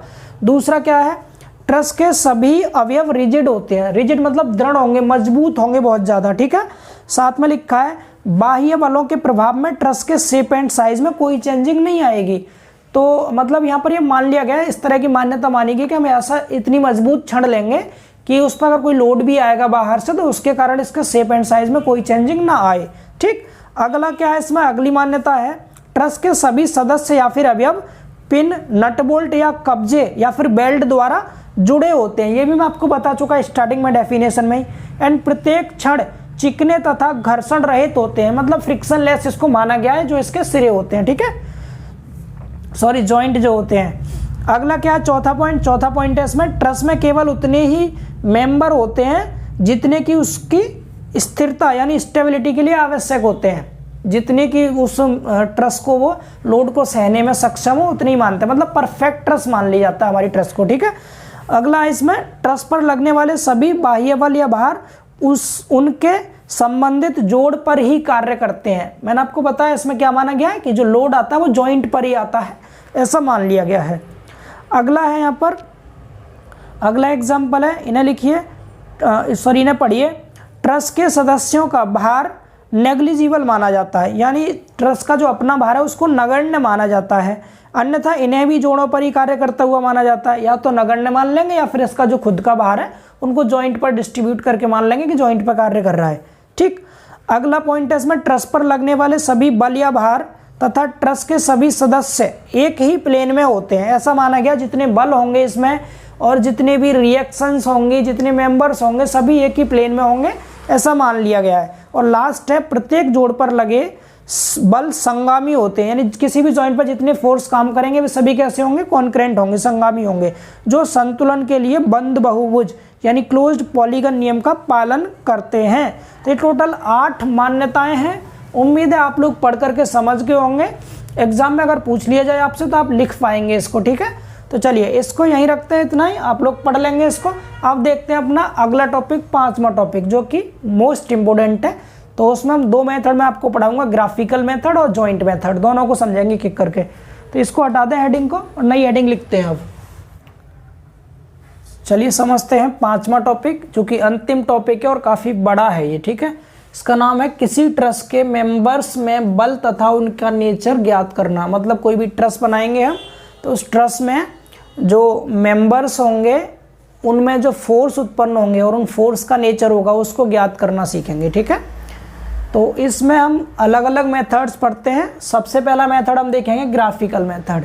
तो ग्राफिकल मेथड बहुत ज़्यादा इंपॉर्टेंट मेथड है ये, और इसमें 5 इंपॉर्टेंट पॉइंट आप पढ़ेंगे, 5 डेफिनेशन, और 5 की 5 definition very very very important है, जो कि आपके एग्जाम में जिनमें से कोई सी एक जरूर पूछी जाएगी 99% तक, ठीक है, कंफर्म है। इस मेथड के जो मैं आपको पॉइंट समझाने वाला हूँ इसको एक तरफ से याद कर ले अच्छे से, जरूर पूछता है एग्जाम में, ठीक है। जिनमें कि सबसे पहले हम पढ़ेंगे बो संकेत, बोज नोटेशन। यहाँ बो साइंटिस्ट का नाम है, वैज्ञानिक है बो, उन्होंने कुछ संकेत दिए थे। तो आपसे इतना पूछता है, टिप्पणी लिखिए और आपसे कहेगा बोज नोटेशन क्या होती है, बो के संकेत क्या है। वेरी वेरी वेरी इंपॉर्टेंट है ये। अब वो के नोटेशन आपको मैं समझाने वाला हूँ, आपको बहुत ध्यान से सुनना है। अब ये जो ग्राफिकल मेथड हम पढ़ रहे हैं ये बीम के लिए और ट्रस के लिए, दोनों के लिए लागू होता है। यानी कोई भी बीम दे रखी है, बीम के लिए भी हम बोज नोटेशन बता सकते हैं, ट्रस के लिए भी बता सकते हैं। दोनों के लिए डेफिनेशन बिल्कुल सेम है। मैं आपको दोनों का ही डायग्राम बना के समझाऊंगा। फिलहाल मैंने यहाँ बीम का डायग्राम बनाया है, अभी आपके सामने ट्रस का डायग्राम बना के भी बताऊंगा बोज ने कैसे नोटेशन दिए थे। सबसे पहले तो ये सुन लो बो के नोटेशन होते क्या है, यानी बो संकेत क्या होते हैं। तो बो ने क्या संकेत दिए थे, बो ने नामकरण का एक सिस्टम दिया था। मतलब जो ट्रस और बीम है ना, ट्रस का और बीम का इन्होंने अपने हिसाब से नाम रखा था। तो ये बोज नोटेशन क्या होता है, यह एक नामकरण की पद्धति है, ठीक है, नेमिंग सिस्टम है, ये नाम रखा था इन्होंने अपने हिसाब से। अब इन्होंने नाम कैसे रखा था किसी भी बीम का या ट्रस का, यही हमें समझना है। तो इन्होंने क्या किया था, किसी भी बीम पर या ट्रस पर जितने भी फोर्स लग रहे थे, क्या फोर्स, या फिर उसमें जितनी भी रिएक्शन थी, क्या थी, रिएक्शंस, प्रतिक्रियाएं, एंड उसके जितने भी मेंबर्स थे, क्या थे, मेंबर्स, एंड उसमें जितने भी जॉइंट्स थे, क्या थे, जॉइंट्स। क्या क्या बताया मैंने, किसी भी बीम में या ट्रस में force, reaction, members and joint, इन सब के नामकरण की एक पद्धति होती है जिसे हम बो संकेत कहते हैं। तो बो ने किसी भी बीम या ट्रस में force, reaction members and joints के नामकरण के लिए एक पद्धति अपनाई जिसको बो संकेत कहा जाता है। इन्होंने इस पद्धति में क्या किया था, इस सिस्टम में इन्होंने क्या किया था कि जैसे कोई भी लोड लग रहा है किसी भी बीम के ऊपर या फिर किसी भी ट्रस के ऊपर, लाइक डेट मैंने यहाँ कह दिया नीचे की ओर 10 किलो न्यूटन का लोड लग रहा है। कितने का? 10 किलो न्यूटन का लोड लग रहा है। तो इन्होंने यहाँ पर ये नहीं कहा कि ये लोड 10 किलो न्यूटन वाला है। अब लोड तो अलग, दो लोड एक जैसे हो सकते हैं, जैसे यहाँ पर दिख रहा है ये 1 किलो न्यूटन का, ये भी 1 किलो न्यूटन का है। हम कैसे पहचाने कौन सा लोड कौन सा है? ये तो दोनों ही सेम लोड है, तो इनको अलग अलग नाम से पहचाने कैसे? तो इन्होंने इसके नामकरण की पद्धति दी। ठीक, इन्होंने क्या कहा, कोई भी लोड हो, कोई भी रिएक्शन हो, कोई मेंबर हो या कोई जॉइंट हो, जॉइंट को अलग से बताया। पहले फोर्स, रिएक्शन और मेंबर के लिए इन्होंने नाम रखा। फोर्स कोई रिएक्शन या मेंबर हो तो उसके दोनों ओर से मतलब क्या, लेफ्ट राइट दोनों तरफ अंग्रेजी अल्फाबेट के कैपिटल लेटर में उसका नाम रखा। दोनों ओर से मतलब क्या, जैसे ये कोई लोड लग रहा है, इसका एक तो लेफ्ट साइड हो गया, मान लिया ए हो गया, दूसरा राइट साइड हो गया, मान लिया बी हो गया। तो इन्होंने क्या किया, किसी भी लोड, यहाँ मैं ये 10 किलो न्यूटन नीचे यहाँ लिख दे रहा हूँ, समझ लीजिएगा, 10 किलो न्यूटन यहाँ लिख दिया। ठीक है, तो क्या कर दिया इन्होंने, किसी भी लोड के या फोर्स के दोनों ओर लेफ्ट साइड और राइट साइड में अंग्रेजी वर्णमाला के कैपिटल लेटर से इनका नाम रखा इन्होंने। और नाम को क्या कहा, इस लोड को इन दोनों से ही पढ़ेंगे। पढ़ने का तरीका बताया, हम क्लॉकवाइज डायरेक्शन में चलेंगे। कैसे चलेंगे? क्लॉकवाइज, जैसे घड़ी की सुई घूमती है ना, घड़ी की सुई की दिशा में इसको पढ़ेंगे। तो अगर हम घड़ी की सुई की दिशा में इस लोड को पढ़ेंगे तो क्या पढ़ेंगे इसको? A B. क्या बोलूंगा मैं इसको? A B. इन्होंने इस लोड का नाम क्या कह दिया कि ये ए बी लोड लगा हुआ है, ए बी लोड लगा है। इतना समझ आ रहा है? ऐसे अगर मैं इन सब लोड के नाम रखूंगा तो इन्होंने एक सिरे से स्टार्ट किया और सभी को क्लॉकवाइज दिशा में रखते गए। जैसे ये लोड है, यहाँ पर इसके इस साइड ए लिख दिया, इसके दूसरी साइड बी लिख दिया। अब ये लोड है, फिर बी के बाद सी लिख दिया, सी के बाद यहाँ पर डी लिखा, डी के बाद ये लोड यहाँ तक काम करेगा डी पॉइंट, डी के इधर इस साइड में ई लिखा। यहाँ तक कोई लोड नहीं है, आगे तक ई रहेगा सेम, यहाँ ई लिख दिया। और यहाँ से यहाँ तक कोई लोड नहीं आ रहा, ई रहेगा सेम। ठीक, ई के जस्ट बाद रहा फिर से ए आ गया। तो यहाँ पर क्या है, ये नीचे जब पूरा यहाँ पर कोई लोड नहीं आ रहा, पूरे में ये ई रहेगा सब जगह, यहाँ भी ई, यहाँ भी, यहाँ सब जगह ई काम करेगा। समझ आ रहा है? अब मैंने कहा इस 1 किलो न्यूटन वाले का मुझे नाम बताइए, तो आप बोलेंगे ए बी। क्या बोलेंगे? इस लोड का नाम क्या है? ए बी लोड है। ये 1 किलो न्यूटन का ए बी लोड हो गया। मैंने कहा 2 किलो न्यूटन वाले का नाम बताइए, आप बोलेंगे बी सी है। 3 इसका फिर से 1 किलो न्यूटन वाले का नाम क्या है? इसका सी डी नाम है। मैंने कहा एक रिएक्शन है, एक रिएक्शन तो मैंने कह दिया ये है रिएक्शन, दूसरी रिएक्शन मैंने सपोज कह दिया ये है R2। तो मैंने कहा इस R2 रिएक्शन का नाम बताओ। क्लॉकवाइज दिशा में पढ़ना है आपको। तो R2 के इस साइड क्या है? कुछ नहीं, इधर D दिख रहा है तो D है, इस साइड क्या E है तो DE, इसका नाम क्या रख दिया? DE। एंड ऐसे मैंने कहा R1 का नाम बताओ, तो R1 क्लॉकवाइज चल रहे हैं हम, तो इसके इस साइड क्या E है, E से घूमते हुए A पर आ गए EA, इसका नाम क्या रख दिया? EA। इन सब के नाम इन्होंने बता दिए इजीली, समझ पा रहे हैं? तो ऐसे ही ये तो इनके सबके नाम हो गए। ठीक है, एंड ऐसे ही अगर मैं कोई ट्रस बना दूं, लाइक डेट मैंने यहाँ पर एक ट्रस बना दी, ध्यान से सुनेंगे, बहुत इंटरेस्टिंग है, काफ़ी आसान है। ठीक है, मैं बिल्कुल इजी कर दूंगा इस चीज़ को, आपको कोई कैसी भी कन्फ्यूजन नहीं होगी। जैसे मैंने यहाँ एक डायग्राम ये बना दिया और मैं और ले लेता हूँ, ये मेंबर ले लिया। ठीक है, ये वाला। एंड यहाँ पर मैंने क्या किया, यहाँ पर रिएक्शन दिखा दी, एक रिएक्शन मैंने ये दिखा दी, दूसरी रिएक्शन ये दिखा दी, ये R1 कह दिया, ये R2 है। और यहाँ पर लोड लगा दिया, एक लोड मैंने ये लगा दिया, सपोज डेट W1 कह दिया, इसको W2 या कुछ वैल्यू रख दो इसकी भी, इसको कह दो लाइक 2 किलो न्यूटन या 3 किलो न्यूटन, इसको कह दिया 4 किलो न्यूटन, ये लोड लगा दिए। ठीक है, इतना लोड लगा हुआ है ये इस तरह से। अब मैंने कहा इनका नाम बताओ, तो इसमें अब 3 चीज़ आपको दिखाई दे रही हैं। क्या इसमें 2 चीज़ तो हम यहाँ बता चुके बीम में, लोड बता चुके, रिएक्शन का नाम बता चुके, फोर्स का और रिएक्शन का नाम बता चुके। यहाँ भी फोर्स रिएक्शन का नाम हम बता देंगे इजीली। हम शुरू करेंगे एक तरफ से, यहाँ मैंने ए लिखा, इधर बी, इस साइड को फिर सी, यहाँ तक सी रहेगा, इसके इस साइड डी, बीच में कोई लोड नहीं है, डी आ गया सेम टू सेम। ठीक, अंदर आ जाओ, अब डी के बाद यहाँ रख दो ई, खाली जगह में, ई के बाद इधर एफ लिख दो, इधर जी लिख दो, इधर एच लिख दो। ये समझ पा रहे हैं? तो यहाँ पर हमने इसको अंदर भर दिया। अब इनका नाम देखो कैसे कैसे हम बताएंगे। यहाँ पर तीनों चीज़ के नाम आ जाएंगे, फोर्स का नाम भी आ जाएगा, रिएक्शन के नाम भी आ जाएंगे, और जो मेंबर्स हैं ना ये वाले, इनके नाम भी आ जाएंगे। एंड इन्होंने जो जॉइंट थे ना इसमें, ये जो जॉइंट है, इन जॉइंट के जो नाम रखे थे इन्होंने, ये नंबर से रखे थे, जॉइंट के नाम संख्याओं से रखे थे, ये भी क्लॉकवाइज डायरेक्शन में रखे थे इन्होंने। जैसे यहाँ पर पहला जॉइंट है, इसको 1 कह दिया, दूसरा जॉइंट 2, 3, 4, 5, 6, इस तरह से क्लॉकवाइज डायरेक्शन में इन्होंने नंबर से नाम रखे, जैसे इनके नाम रखे हम 1, हालांकि इन्होंने रिएक्शन पे अलग अलग नाम भी दिखा दिए थे, जैसे इस पे 1 कह दो, इस पे 2 कह दो, रिएक्शन पे अलग अलग पॉइंट कह सकते हैं, बाकी सब पे 3, 4, 5 इस तरह से नंबर में ही लिखा था। ठीक है, हम यहाँ भी दिखा सकते थे, इसको 1, 2 कह दो, बाकी सब क्रम से, या फिर आप सीक्वेंस में ले सकते हैं, लेना आपको क्लॉकवाइज डायरेक्शन में ही है। ये बो बता रहे हैं, कौन बता रहे हैं, बो ने अपने नोटेशन दिए हैं। अब मैंने कहा आपसे 3 किलो न्यूटन वाले लोड का मुझे नाम बताओ, तो आप क्या नाम बताएंगे इसका, क्लॉकवाइज चलना है आपको, तो इसके इस साइड ए है, इस साइड बी है, ए भी नाम हो गया इसका। मैंने कहा 4 किलो न्यूटन का नाम क्या होगा, बोलिए साथ साथ, आपको इंटरेस्ट बढ़ेगा, क्या होगा, BC। मैंने कहा रिएक्शन 2 का नाम बताओ, आप बोलेंगे C, और इधर क्या है, D है, D, यहाँ तक D ही रहेगा, एंड तक ये CD। ठीक है, मैंने कहा R1 रिएक्शन का नाम DA। ठीक है, मैंने कहा इस 1 से लेकर 6 के बीच में जो मेंबर है 1/6 मेंबर, इसका नाम बताओ, 1/6 का नाम। अगर हम 1/6 का नाम देखा तो इधर चलना है, हम इस तरह से चलेंगे क्लॉकवाइज डायरेक्शन में से, तो ये नीचे है D, इसको E, DE बोल दीजिए, इसको क्या बोल देंगे, DE। ऐसे मैंने कहा 6 और 5 वाले का नाम बताओ। अब देखो यहाँ पर ये जो है ना नाम, चूंकि इसमें हमें क्लॉकवाइज और एंटी क्लॉकवाइज का पता नहीं चल पा रहा है, तो आप इसको क्या कर सकते हैं, आप DE भी पढ़ सकते हैं, 1 से 6 को आप ED भी पढ़ सकते हैं। ऐसे 6 और 5 के लिए क्या पढ़ सकते हैं, DG या फिर GD।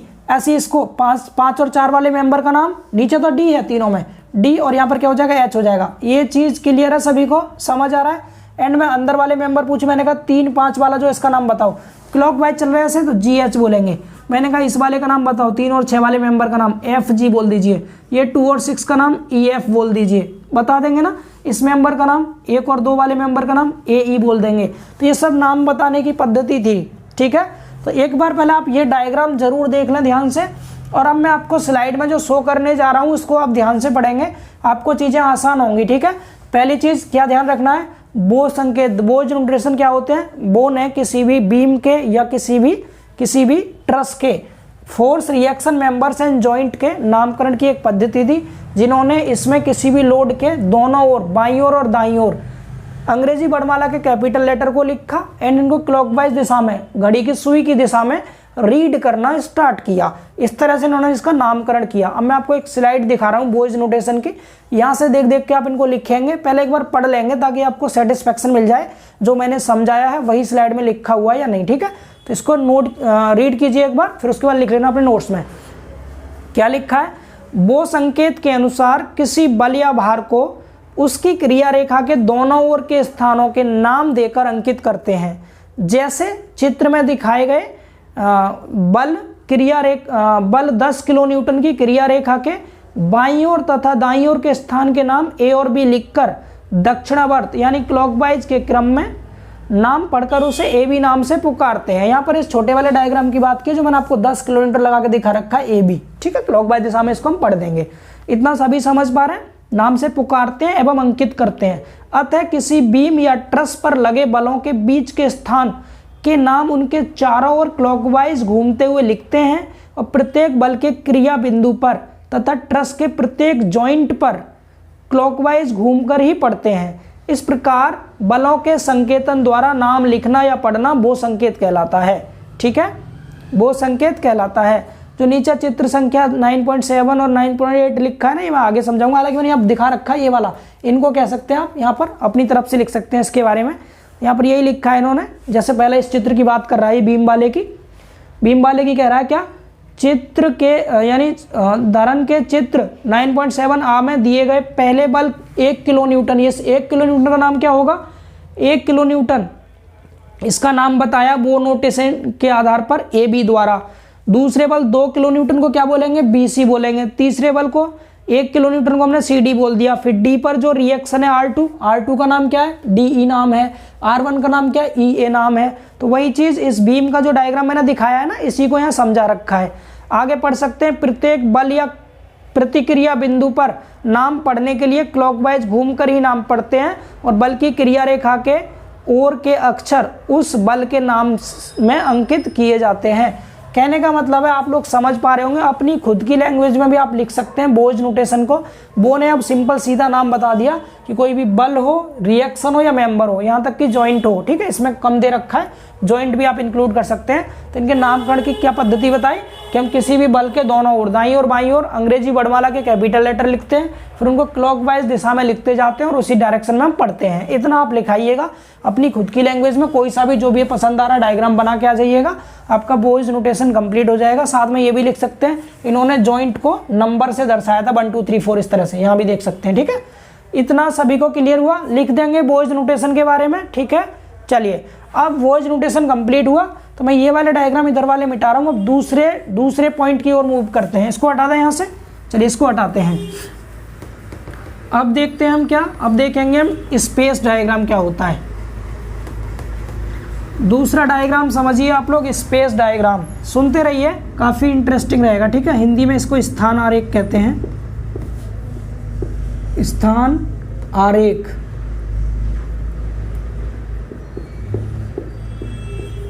इंग्लिश में स्पेस डायग्राम। स्पेस डायग्राम बहुत ज़्यादा सिंपल है इसकी डेफिनेशन। जैसे आपको कोई भी बीम दे दी, सपोज इस बीम की कंडीशन लिखी हुई है, एक बीम है जिसकी लंबाई 2 मीटर है, इसके बाएं सिरे से 0.5 मीटर पर 1 किलो न्यूटन का बल लगा हुआ है, एंड बाएं सिरे से 1 मीटर की दूरी पर 2 किलो न्यूटन का बल लगा हुआ है। ठीक है, इस तरह से कह दे, एंड फिर से 1.75 मीटर की दूरी पर 1 किलो न्यूटन का बल लगा हुआ है। ऐसे कंडीशन दे दी, इस बीम की कंडीशन दे दी। अब स्पेस डायग्राम में हम क्या करते हैं, एक उचित पैमाना मान लेते हैं, एक स्केल मान लेते हैं। स्केल मानने का मतलब क्या है, जैसे मैंने कह दिया जो 1 किलो न्यूटन है, मैं इसका 2 सेंटीमीटर पर लाइन खींचूंगा। 1 किलो न्यूटन की लाइन में 2 सेंटीमीटर खींच रहा हूँ, ये हमने पैमाना मान लिया, खुद से स्केल मान लिया। ग्राफिकल मेथड है, ग्राफ बनाना पड़ता है, उसके लिए हम स्केल मानते हैं। तो चूंकि हमारे पैमाने में किलो न्यूटन तो लिखा नहीं होता, mm होता है, सेंटीमीटर होता है, तो इस तरह से हमने क्या कह दिया, 1 किलो न्यूटन को 2 सेंटीमीटर मान लिया। अब क्या करेंगे, जो हमारा बल 1 किलो न्यूटन का है उसको 2 सेंटीमीटर खींच देंगे, जो बल 2 किलो न्यूटन का है उसको 4 सेंटीमीटर खींचेंगे, जो बल 1 किलो न्यूटन है बता ही चुके आपको। एंड यहाँ पर भी सेम, जो रिएक्शन है ना, जिनका बीच का स्पेस जितना है, जैसे यहाँ पर डिस्टेंस के हिसाब से, ये तो हालांकि मैं आपको यहाँ पर नीचे बनाऊंगा अभी डायग्राम, तो फिलहाल आपको क्या समझ आ रहा है, स्पेस डायग्राम में क्या करते हैं हम, स्पेस डायग्राम में जो आपको फोर्स दिए जाते हैं उस फोर्स को उचित पैमाना मान करके सही ढंग से एक आरेख बनाते हैं, उसको हम स्पेस डायग्राम कहते हैं। सिंपल क्या लिखेंगे आप, बिल्कुल इजी लैंग्वेज में लिखना, क्या, स्पेस डायग्राम, स्थान आरेख में हम किसी भी दिए गए बीम या ट्रस को उचित पैमाना मान करके खींचते हैं, उसी को हम स्थान आरेख या स्पेस डायग्राम कहते हैं। एक बार मैं स्लाइड में शो कर रहा हूँ, इसको आप रीड कर लीजिए। ये बहुत इंपॉर्टेंट नहीं है, ये इंपॉर्टेंट था, ये ज़्यादा इंपॉर्टेंट नहीं है, इसको सिर्फ रीड करके कंप्लीट कीजिए जल्दी से। ठीक है, पढ़िए इसको क्या लिखा है इसमें लिखा है, कोई उचित पैमाना मानकर बीम या ट्रस को ड्राइंग यंत्रों से शुद्ध आकार में बनाते हैं तथा इन पर लगे बलों को प्रश्न में दी गई दिशाओं में दर्शाते हैं। ठीक है, यह चित्र ही धरन या कैंची का स्थान आरेख कहलाता है। लिख लेंगे इस चीज को। ठीक है, बहुत सिंपल सा है, उम्मीद है आप लोग इसको लिख पाएंगे। बस 2 लाइन में खत्म करना है इसको, स्पेस डायग्राम को। अब स्पेस डायग्राम के बाद आगे चलते हैं हम किसकी तरफ, लोड लाइन की तरफ। इसकी सिर्फ थ्योरी लिख लेना, इसमें कोई डायग्राम अलग से नहीं बनाना। हालांकि हम ये जो बीम का एक्चुअल डायग्राम बना हुआ है ना, इसी को नाम दे देंगे स्पेस डायग्राम। क्या नाम दे देंगे इसको, स्पेस डायग्राम। किसी भी बीम का जो बीम या ट्रस का जो एक्चुअल डायग्राम होता है ना, उसको उचित पैमाना मान लेते हैं। उचित पैमाने पर जो डायग्राम हम बनाएंगे उसी को कह देंगे स्पेस डायग्राम।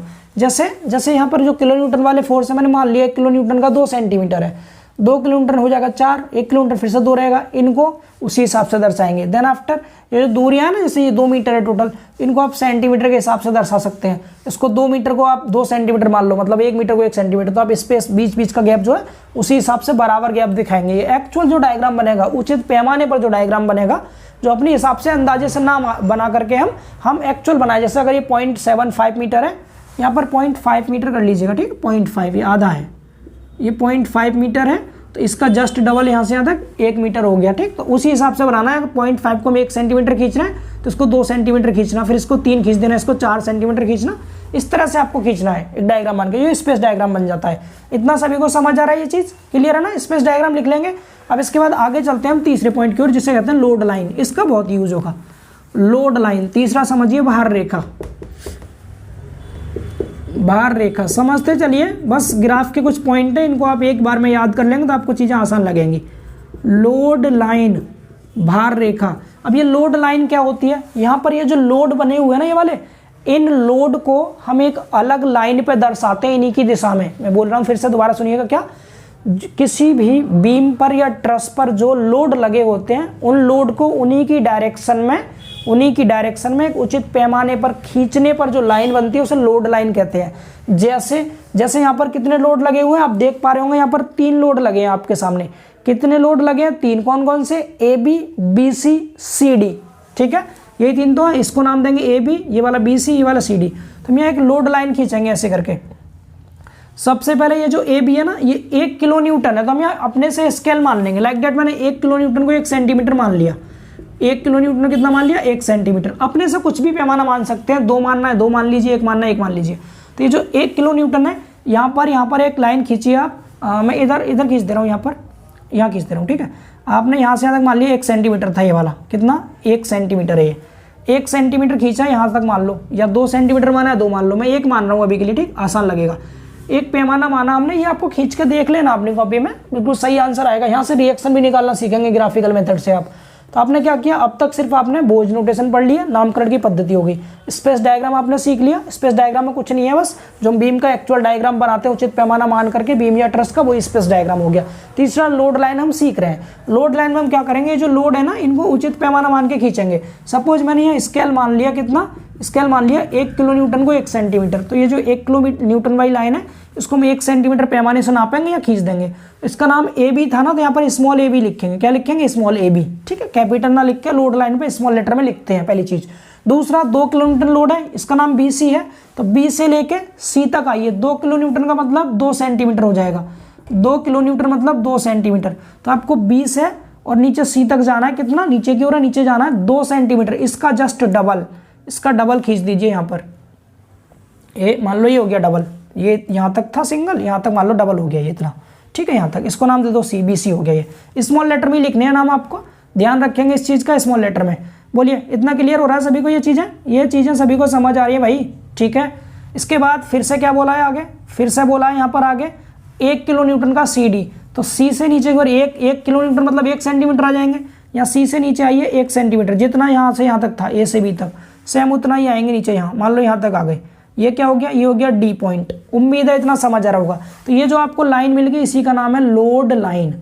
लोड लाइन, बस इतना सा सिंपल बना देंगे। ठीक है, तो इसकी डेफिनेशन लिख देंगे आप। लोड लाइन क्या हो गया?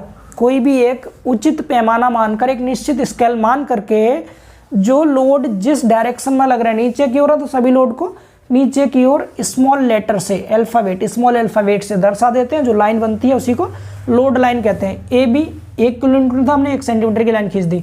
BC 2 किलोमीटर मतलब 2 सेंटीमीटर यहाँ से यहाँ तक खींच दिया, फिर 1 सेंटीमीटर खींच दिया। CD तो ABCD मिल गया हमें यहाँ से।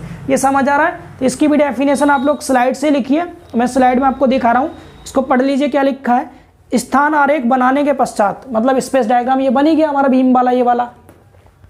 इस स्पेस डायग्राम को बनाने के पश्चात बीम या फिर ट्रस पर ज्ञात बलों के, जो बल हमें पहले से पता है, ये वाले ज्ञात बलों के लिए माने गए उचित पैमाने पर रेखाएं या बलों की दिशाओं में खींचते हैं। रेखाएं कहाँ खींचते हैं?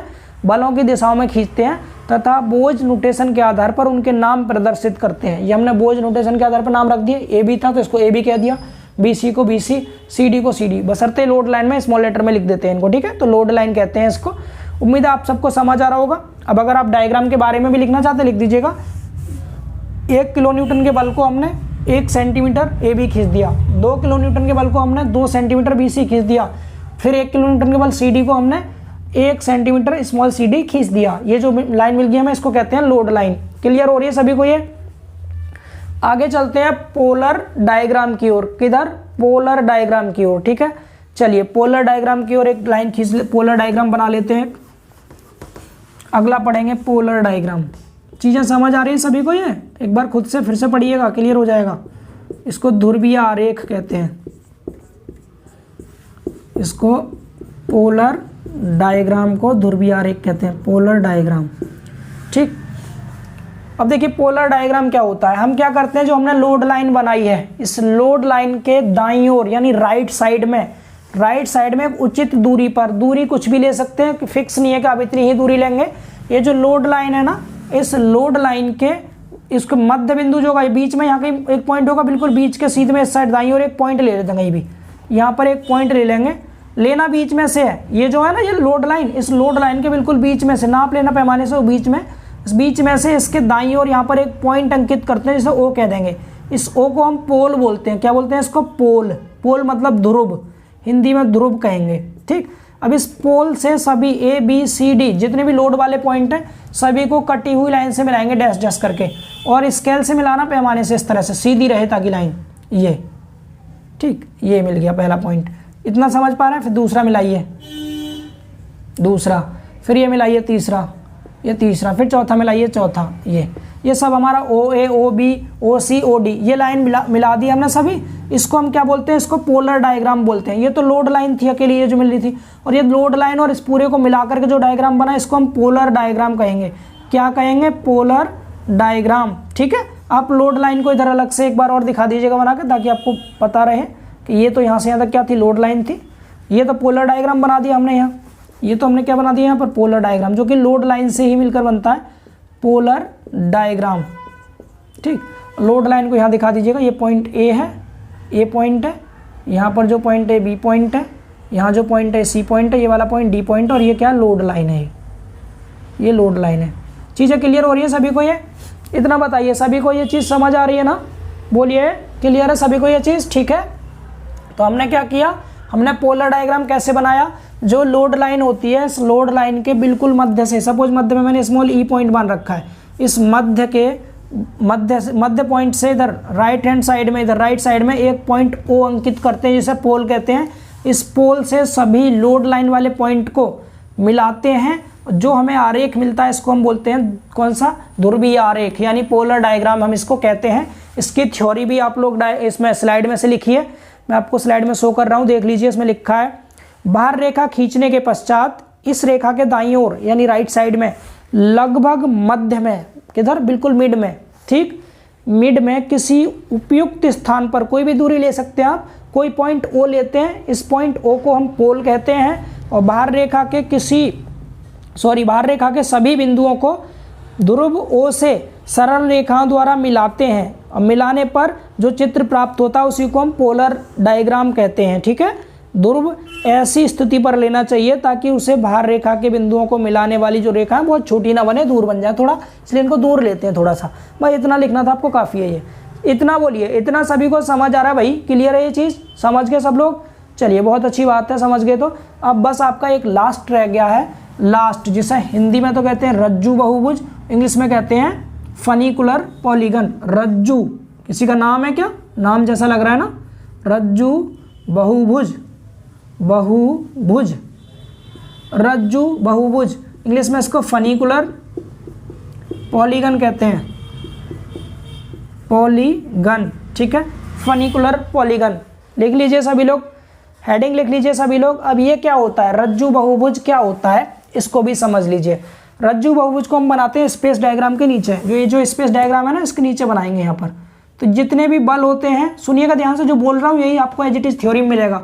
जितनी भी यानी किसी भी बीम या ट्रस में जो रिएक्शंस और लोड होते हैं, इनको पीछे की ओर या फिर आगे की ओर आगे बढ़ाते हैं। रिएक्शन को हम नीचे की ओर आगे बढ़ा रहे हैं, ऐसे नीचे की ओर आगे बढ़ा रहे हैं, इसको हम आगे की ओर बढ़ा रहे हैं, जैसे लोड लग रहा है लोड की दिशा में, ऐसे सभी पॉइंट को आगे की ओर बढ़ाएंगे। बिल्कुल सभी पॉइंट को आगे की ओर बढ़ाएंगे, स्पेस डायग्राम वाले सभी पॉइंट को आगे की ओर बढ़ाएंगे, ऐसे ऐसे ऐसे ऐसे। चले आइए नीचे तक, ठीक है। लाइन टेढ़ी हो जा रही है, आप लोग सही से बनाइएगा प्लीज़ करके, और एक बार आपको ये क्लियर हो गया तो फिर जीवन में भूल नहीं सकते दोबारा, ठीक है। बस इसी तरह बनाइएगा। मैं लोड लाइन मिटा रहा हूँ, आप समझ गए थे ना? ये लोड लाइन सिर्फ मिटा रहा हूँ, इधर बनी हुई है हालांकि ये यहाँ, ठीक। तो पहली लाइन हमारी लिखने की क्या रहेगी थ्योरी में? पहली लाइन रहेगी हमारी कि किसी भी बीम पर या ट्रस पर सभी रिएक्शंस को, लोड को आगे की ओर बढ़ाते हैं, आगे या पीछे की ओर कह दीजिएगा ना, रिएक्शन पीछे की ओर बढ़ा रहे हैं, लोड को आगे की ओर बढ़ाते हैं, ठीक। ये हमने बढ़ा दिया। इतना करने के बाद सबसे पहले हम क्या करते हैं, जो हमने यहाँ पर पोलर डायग्राम बनाया है, पोलर डायग्राम, ठीक। हम पॉइंट जो ए वाला पॉइंट है ना, यहाँ से स्टार्ट करेंगे। यहाँ पर हम एक पॉइंट लगा लें, कहीं भी लगा लीजिएगा, आप यहाँ लगा लीजिए सपोज आपने यहाँ पर, ठीक है। अब हम क्या करेंगे, जो पोलर डायग्राम में ओ ए लाइन है, ओ बी लाइन है, ओ सी, ई नहीं, ये तो मध्य बिंदु था, ओ ए, ओ बी, ओ सी और ओ डी, ये ई को मत कंसीडर करना अभी आप, बिकॉज ई तो इसमें था ही नहीं कोई, ये तो हमने मिडिल पॉइंट लिया है। कौन कौन सा? ओ ए, ओ बी, ओ सी और ओ डी, इनके पैरेलल लाइन खींचते हैं। मैंने क्या बोला? किसी भी बीम या ट्रस में, ये बीम है तो बीम ले रहे हैं हम, ट्रस होता है ट्रस में लेते हैं, ठीक है। बीम से इसलिए समझा रहा हूँ क्योंकि आसानी से समझ में आता चीज़ है, बुक में भी आपके बीम से समझा रखा है इस चीज़ को। तो मैंने क्या बताया आपको? मैंने कहा किसी भी बीम पर सभी रिएक्शंस को पीछे की ओर और बाहर को आगे की ओर बढ़ाते हैं, ठीक। उसके बाद क्या करेंगे? पोलर डायग्राम की सभी रेखाओं को, सभी सीधी लाइनों को, जैसे ओ ए लाइन है तो ओ ए के समांतर ए से नीचे की ओर आ रहा है, तो यहाँ से आप नीचे की ओर एक लाइन खींचिए ऐसे नीचे की ओर, यस, ए ये खींच ली नीचे की ओर, इसको नाम स्मॉल पी। कहाँ से शुरू कर रहे हैं हम? पी से शुरू कर लो, आप पी से शुरू कर लो या फिर आप एल से शुरू कर लो। मैं एल से स्टार्ट कर रहा हूँ, आपकी बुक में भी एल से दे रखा है, एल से, एल स्मॉल में एल एम। जो ओ ए है इसके पैरेलल लाइन हमने एल एम खींच दी, एंड ओ बी है, ओ बी ये भी नीचे की ओर आ रही है, तो ये भी यहाँ से नीचे की ओर ले आना, ओ बी से, जो ओ बी है ना इसको नीचे की ओर ले आना, ऐसे ऐसे ले आएंगे नीचे की ओर ऐसे, ठीक है। ये भी समझ आ रहा है? सेम ऐसे ही था जैसे ये वैसे ये वाला ये आ गया यहाँ तक, ये इस तरह से, इतना समझ पा रहे हैं। एंड इसके बाद फिर आपने देखा ओ सी, ये सी से ऊपर की ओर जा रहा है ऐसे, तो यहाँ से थोड़ा सा ऊपर की ओर ले आना, इस तरह से हल्का सा ऊपर की ओर, ये इस तरह से क्या आ गया? एल एम एम एन, और यहाँ पे क्या आ जाएगा? एन के बाद अब ओ मत मानना, ओ की जगह पे कुछ और मान लेना, पी मान लेना, सपोज पी मान लिया, ठीक है, पी मान लिया। ये इतना समझ पा रहा? कौन कौन से हमने खींच दिया? हमने खींच दिया जो ओ ए है, ओ ए इसके पैरेलल लाइन खींच दी हमने एल एम, एंड दूसरा ओ बी है, ओ बी की खींच दी एम एन, एंड ओ सी है, ओ सी के पैरेलल हमने लाइन खींच दी कौन सी? N P, N P. And अब ओ सी के बाद क्या बचा? O D, O D, O D के पैरेलल पी क्यू खींच दो लाइन, क्या खींच दो? P Q line. तो ओ डी, डी से ऊपर की ओर जा रहा है, तो यहाँ से भी ऊपर की ओर ले जाओ इसको, ऊपर की ओर इस तरह से, ठीक है, ऐसे यहाँ से हम ऊपर की ओर ले गए इस तरह से, और यहाँ पर हमें पॉइंट मिला पी क्यू, ये क्यू पॉइंट मिल गया, ठीक है। इतना सभी को समझ आ रहा है? क्यू पॉइंट को और एल पॉइंट को आपस में कटी हुई लाइन से मिला देते हैं, जो कि एक बंद करने वाली भुजा होती है। ये जो नीचे डायग्राम बन रहा है इसको बंद करने वाली भुजा होती है, इस तरह कटी हुई लाइन से मिलाते हैं इसको ऐसे। अब ये जो आपको डायग्राम दिखाई दे रहा है जो बना हुआ है, बंद हो गया ना ये, अब बंद हो गया तो ये बन गया पॉलीगन, क्या बन गया? बहुभुज बन गया, बंद बहुभुज। तो ये जो बंद बहुभुज बन रहा है इसी को हम कहते हैं रज्जु बहुभुज, फनिकुलर पॉलीगन।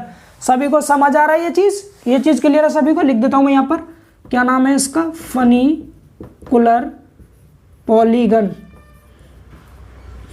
ठीक है। सारे डायग्राम उम्मीद है क्लियर हो रहे होंगे आप सबको, ये सभी डायग्राम्स आप सभी को क्लियर हो गए ना? यस।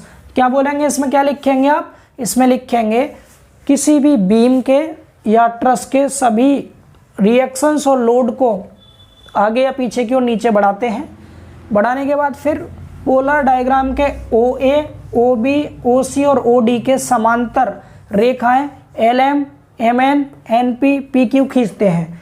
एंड फिर प्रारंभिक बिंदु एल और अंतिम बिंदु क्यू को कटी हुई लाइन से दर्शाते हैं, ठीक है। किससे दर्शाएंगे? कटी हुई लाइन से दर्शाते हैं, जो इस बहुभुज को बंद करने वाली एक भुजा होती है, जिससे हमें एक बंद बहुभुज मिलता है, जिसको हम फनिकुलर पॉलीगन कहते हैं। समझ आ गया सभी को? तो इसकी डेफिनेशन भी आप लोग स्लाइड में से लिखिए, मैं यहाँ पर रीड कर दे रहा हूँ एक बार, ताकि चीज़ें जो समझाई हैं वो क्लियर हो जाए आपको। क्या लिखा है? चूंकि रोलर टेक की प्रतिक्रिया सदैव ऊपर की ओर होती है, ये मतलब सपोर्ट की बात करा, रिएक्शन ऊपर की ओर है, ठीक है। एंड सभी ज्ञात बल भी ऊर्ध्वाधर होने के कारण दूसरी रिएक्शन भी ऊर्ध्वाधर ऊपर की ओर होती है। मतलब सपोर्ट की बात कर रहा है, ये दोनों ऊपर की ओर है, लोड नीचे की ओर है, इसमें कोई नई चीज़ नहीं। यहाँ से लिखना आपको आता है कि आगे से स्पेस डायग्राम पर सभी बलों और प्रतिक्रियाओं की क्रिया रेखाओं को ऊपर या नीचे की ओर डॉटेड रेखाओं द्वारा बढ़ाते हैं। हमने ये बढ़ा ली, डॉटेड रेखाओं द्वारा बढ़ाते हैं, वही बात कह रहा है जो मैंने आपको बोला था। आगे बोला है फिर, अब इन रेखाओं को काटती हुई ध्रुवीय आरेख यानी पोलर डायग्राम की सभी रेखाओं के समांतर खींचते हैं। ये जो ना ओ ए, ओ बी, ओ सी, ओ डी, ये तो कटी हुई लाइन है पोलर डायग्राम की, खींचते हैं। जैसे बीम के पोलर डायग्राम की पहली रेखा ओ ए के समांतर एल एम, दूसरे पहले दो बलों से खींची गई रेखाएं R1 के बीच में लेते हैं। मतलब कहने का क्या है कि जो ओ ए है, इसको पहला जो बल है ना ये, और रिएक्शन इसके बीच में लेते हैं, इसको यहाँ तक, मतलब इन दोनों लाइन के बीच में लेंगे, सिंपल चीज़ है, ठीक। इसके बाद आप आगे क्या लिखेंगे? अब ओ बी को कहाँ लेंगे? दूसरे दोनों बलों की रेखाओं के बीच में, यहाँ पर। फिर जो ये ओ सी है इसके समांतर ओ सी के समांतर कौन सी लेंगे, ये वाली। इन मतलब जो कटी हुई लाइन है ना इनके बीच में खींच देंगे, यही बात इसमें बोला गया है। आगे सेम लिखा है, ऐसे ही क्या बोला है, इसी प्रकार ओ बी के समांतर रेखा एम एन, ओ सी के समांतर रेखा एन पी तथा ओ डी के समांतर रेखा पी क्यू खींचते हैं, अर्थात बीम पर लगे भारों या प्रतिक्रियाओं की ऊर्ध्वाधर रेखाओं के खींचने से 4 गैप बनते हैं। गैप बन गए ना, ये 1 2 3 4 गैप बन गए, ठीक। आगे बोला है और ध्रुव ओ को मिलाने वाली रेखाएं भी 4 होती हैं, ओ ए, ओ बी, ओ सी, ओ डी, ये 4 ही रेखाएं हैं, कोई नई चीज़ नहीं है इसमें, ठीक है। अतः प्रत्येक गैप में एक एक रेखा क्रमानुसार खींचते जाते हैं। अब प्रथम बिंदु एल को अंतिम बिंदु क्यू से मिलाते हैं और इस मिलाने वाली रेखा को हम कहते हैं बंधक रेखा, यानी क्लोजिंग लाइन, क्लोज करने वाली लाइन है ना, क्लोजिंग लाइन इसको कहते हैं हम। चूंकि इस रेखा से बहुभुज बंद होता है, पॉलीगन बंद होता है, और इस प्रकार जो बहुभुज मिलता है उसको फनिकुलर पॉलीगन या लिंक पॉलीगन कहते हैं, ठीक है। आसान था, आप खुद की लैंग्वेज में लिख के आइए कि बुक में थोड़ा सा लैंग्वेज एक्स्ट्रा लिख सकता है, आप अपनी लैंग्वेज में लिखेंगे चीज़ें ज़्यादा क्लियर होंगी, ठीक है ना। तो उम्मीद है आप समझ पा रहे होंगे स्लाइड की हेल्प से भी। अभी आपको क्लियर हो गया अच्छे से, तो ये 5 पॉइंट हम लोग समझ चुके। अब मैं आपको ये बता दूं कि इसमें जो रिएक्शन है, इस रिएक्शन को हम कैसे निकालेंगे। तो रिएक्शन निकालने का सिंपल तरीका सुन लो ध्यान से। अब हम अगला पॉइंट देख लेते हैं, रिएक्शन कैसे फाइंड आउट करेंगे ग्राफिकल मेथड से, प्रतिक्रिया कैसे निकालते हैं, प्रतिक्रिया रिएक्शन। बस यही कुछ था ग्राफिकल मेथड में, और कोई नई चीज़ नहीं है आपको, ये खत्म करते हैं यहीं पर, बस रिएक्शन और सीख लो। मैंने कहा मुझे R1 की वैल्यू बताओ या R2 की, मैंने पहले R2 की वैल्यू पूछी, R2 की वैल्यू। तो R2 की वैल्यू सिंपल, R2 का नाम देखिए, R2 किस किस के बीच में आ रहा है, D और E के बीच में, क्लॉकवाइज चल रहा है ऐसे D और E के बीच में, D और E। तो हम यहाँ पर पोलर डायग्राम में DE की वैल्यू देख लेंगे, DE स्मॉल लेटर में DE, दूरी गुणा में जो स्केल आपने मान के खींचा उस स्केल से गुणा कर दीजिएगा, ठीक है। DE दूरी कौन सी है, D कहाँ है, D ये रहा, और E कहाँ, ये रहा, ये वाला E पॉइंट जो मध्य बिंदु था।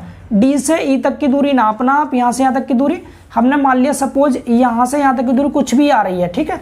लाइक डेट कितनी आ रही है, मैंने जैसे कह दिया, अगर मैंने 1 सेंटीमीटर माना था इसको, तो मैंने मान लिया लगभग 2 सेंटीमीटर आ रहा है, मान लो 2 सेंटीमीटर आ रहा है। और हमने स्केल कितना माना था, 1 सेंटीमीटर को 1 किलो न्यूटन माना था, तो यहाँ पर 1 से मल्टीप्लाई कर देना जो 1 था किलो न्यूटन में, तो 2 सेंटीमीटर गुणा हमने कितना माना था, 1 किलो न्यूटन, डेट मीन्स कितना हो गया ये 2 किलो न्यूटन आ जाएगा आंसर। 2 सेंटीमीटर है ना, और हमने क्या कहा था, 1 सेंटीमीटर को 1 किलो न्यूटन कहा था, 2 सेंटीमीटर में 2 किलो न्यूटन हो जाएगा, ठीक है। स्केल 1 मान रखा था, 2 किलो न्यूटन आ जाएगा आंसर। यहाँ सिर्फ आप यूनिट ना दिखा के डायरेक्ट लिखिएगा, दूरी है आपकी 2 सेंटीमीटर, स्केल मान रखा है हमने 2 सेंटीमीटर को, 1 सेंटीमीटर को हमने 1 किलो न्यूटन माना है, तो 2 सेंटीमीटर कितना हो जाएगा, स्केल 1 माना, तो इस तरह से आप 2 लिख दीजिएगा, ठीक है। आंसर आएगा, लोड है तो किलो न्यूटन में, यहाँ सेंटीमीटर किलो न्यूटन को कंफ्यूज मत होना प्लीज, है ना। यहाँ पर सिर्फ दूरी लिख देना, 2 सेंटीमीटर थी, 2 दूरी आ गई, 1 सेंटीमीटर को 1 किलो न्यूटन माना, तो 2 को 2 कर देंगे, ठीक है। यहाँ पर 2 किलो न्यूटन इस तरह से लिख दीजिएगा, समझ पा रहे हैं। ऐसे ही अगर मैंने कहा आप R1 की वैल्यू बताओ, समझ जाएंगे ना आप लोग, ये चीज़ क्लियर हो जाएगा सभी को। मैंने कहा R1 की वैल्यू बताओ, तो R1 देखिए, R1 का नाम क्या है, R1 के इस साइड को तो E है, क्लॉकवाइज चल रहा है, E से A तक की दूरी, E से और A तक की दूरी, स्मॉल a दूरी, ये पोलर डायग्राम में देखना है आपको, एंड स्केल जो माना है उससे गुणा कर दीजिएगा। E ये है, E कहाँ है, E ये रहा, यहाँ से A तक की दूरी नापो, ये वाली, ये दूरी सपोज जो भी आ रही है उसमें पैमाने से गुणा करना, आंसर मिल जाएगा R2 R1 आपको। तो रिएक्शन बता देंगे इजीली, यहाँ पर देखना है बोझ नोटेशन, D और E के बीच में था R2, तो D से और E तक की दूरी नापना, स्केल से गुणा करना, आंसर। R1 जो था ये इधर E है, E और A के बीच में आ रहा है R1, तो E और A दूरी नापना और स्केल से गुणा। अब आपको ये भी क्लियर हो रहा है, डायरेक्शन देखो किधर है, D से E तक नाप रहे हैं, DE ऊपर की ओर जा रहा है, तो रिएक्शन भी आपकी ऊपर की ओर होगी ये वाली। एंड ऐसे ही अगर आपने देखा D कहाँ से अगली क्या है, E से A तक, E से A तक ये भी ऊपर की ओर जा रहा है, तो ये वाली रिएक्शन भी कहाँ है, ऊपर की ओर ही है आपकी ये रिएक्शन, ठीक है। तो ये दोस्तों ग्राफिकल मेथड कंप्लीट हो चुका है, थोड़ा ब्रॉड पार्ट था, मैंने एक ही साथ पूरे को समझाने की पूरी कोशिश की काफ़ी अच्छे वे में। एक बार फिर से आप लोग इसको दोबारा से देखिएगा, चीज़ें क्लियर होंगी, आसान लगेंगी। एंड ये जो मैंने आपको पॉइंट सभी समझाए हैं, very very very important points हैं, यहाँ से एक क्वेश्चन आपका बनेगा ही बनेगा, ठीक है। मैंने अपनी खुद की लैंग्वेज में भी चीज़ों को समझाने की कोशिश किया, आप लोग अच्छे से कवर कीजिएगा इस चीज़ को। तो ये ग्राफिकल मेथड कवर हो गया आपका। अब मैं आपको एक न्यूमेरिकल क्वेश्चन दिखा दूँ, जॉइंट मेथड से कैसे करते हैं न्यूमेरिकल क्वेश्चन, उसके बाद चैप्टर को कवर करेंगे। सिर्फ एक ही क्वेश्चन करा रहा हूँ, लास्ट क्वेश्चन सिर्फ, ठीक है। एक क्वेश्चन करेंगे न्यूमेरिकल, अगर आ जाता है एग्जाम में तो आप उसी मेथड को फॉलो करके कोई भी क्वेश्चन लगा के आ जाइएगा, आपका आंसर गलत नहीं होगा, ठीक है। चलिए अब चलते हैं आगे हम जॉइंट मेथड की ओर, जिसका एक न्यूमेरिकल क्वेश्चन सीख लेते हैं, इसको हटाते हैं।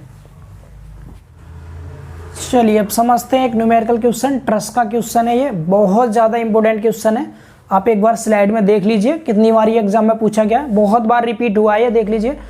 यूके 2013 में आया है, बीपी 2013 में, यूके 2012 में, सेकंड शिफ्ट में, यूके 2013, एसपी बीपी, बहुत सारी बोर्ड एग्जाम में अलग अलग पूछा गया है। ये बहुत इंपॉर्टेंट क्वेश्चन है।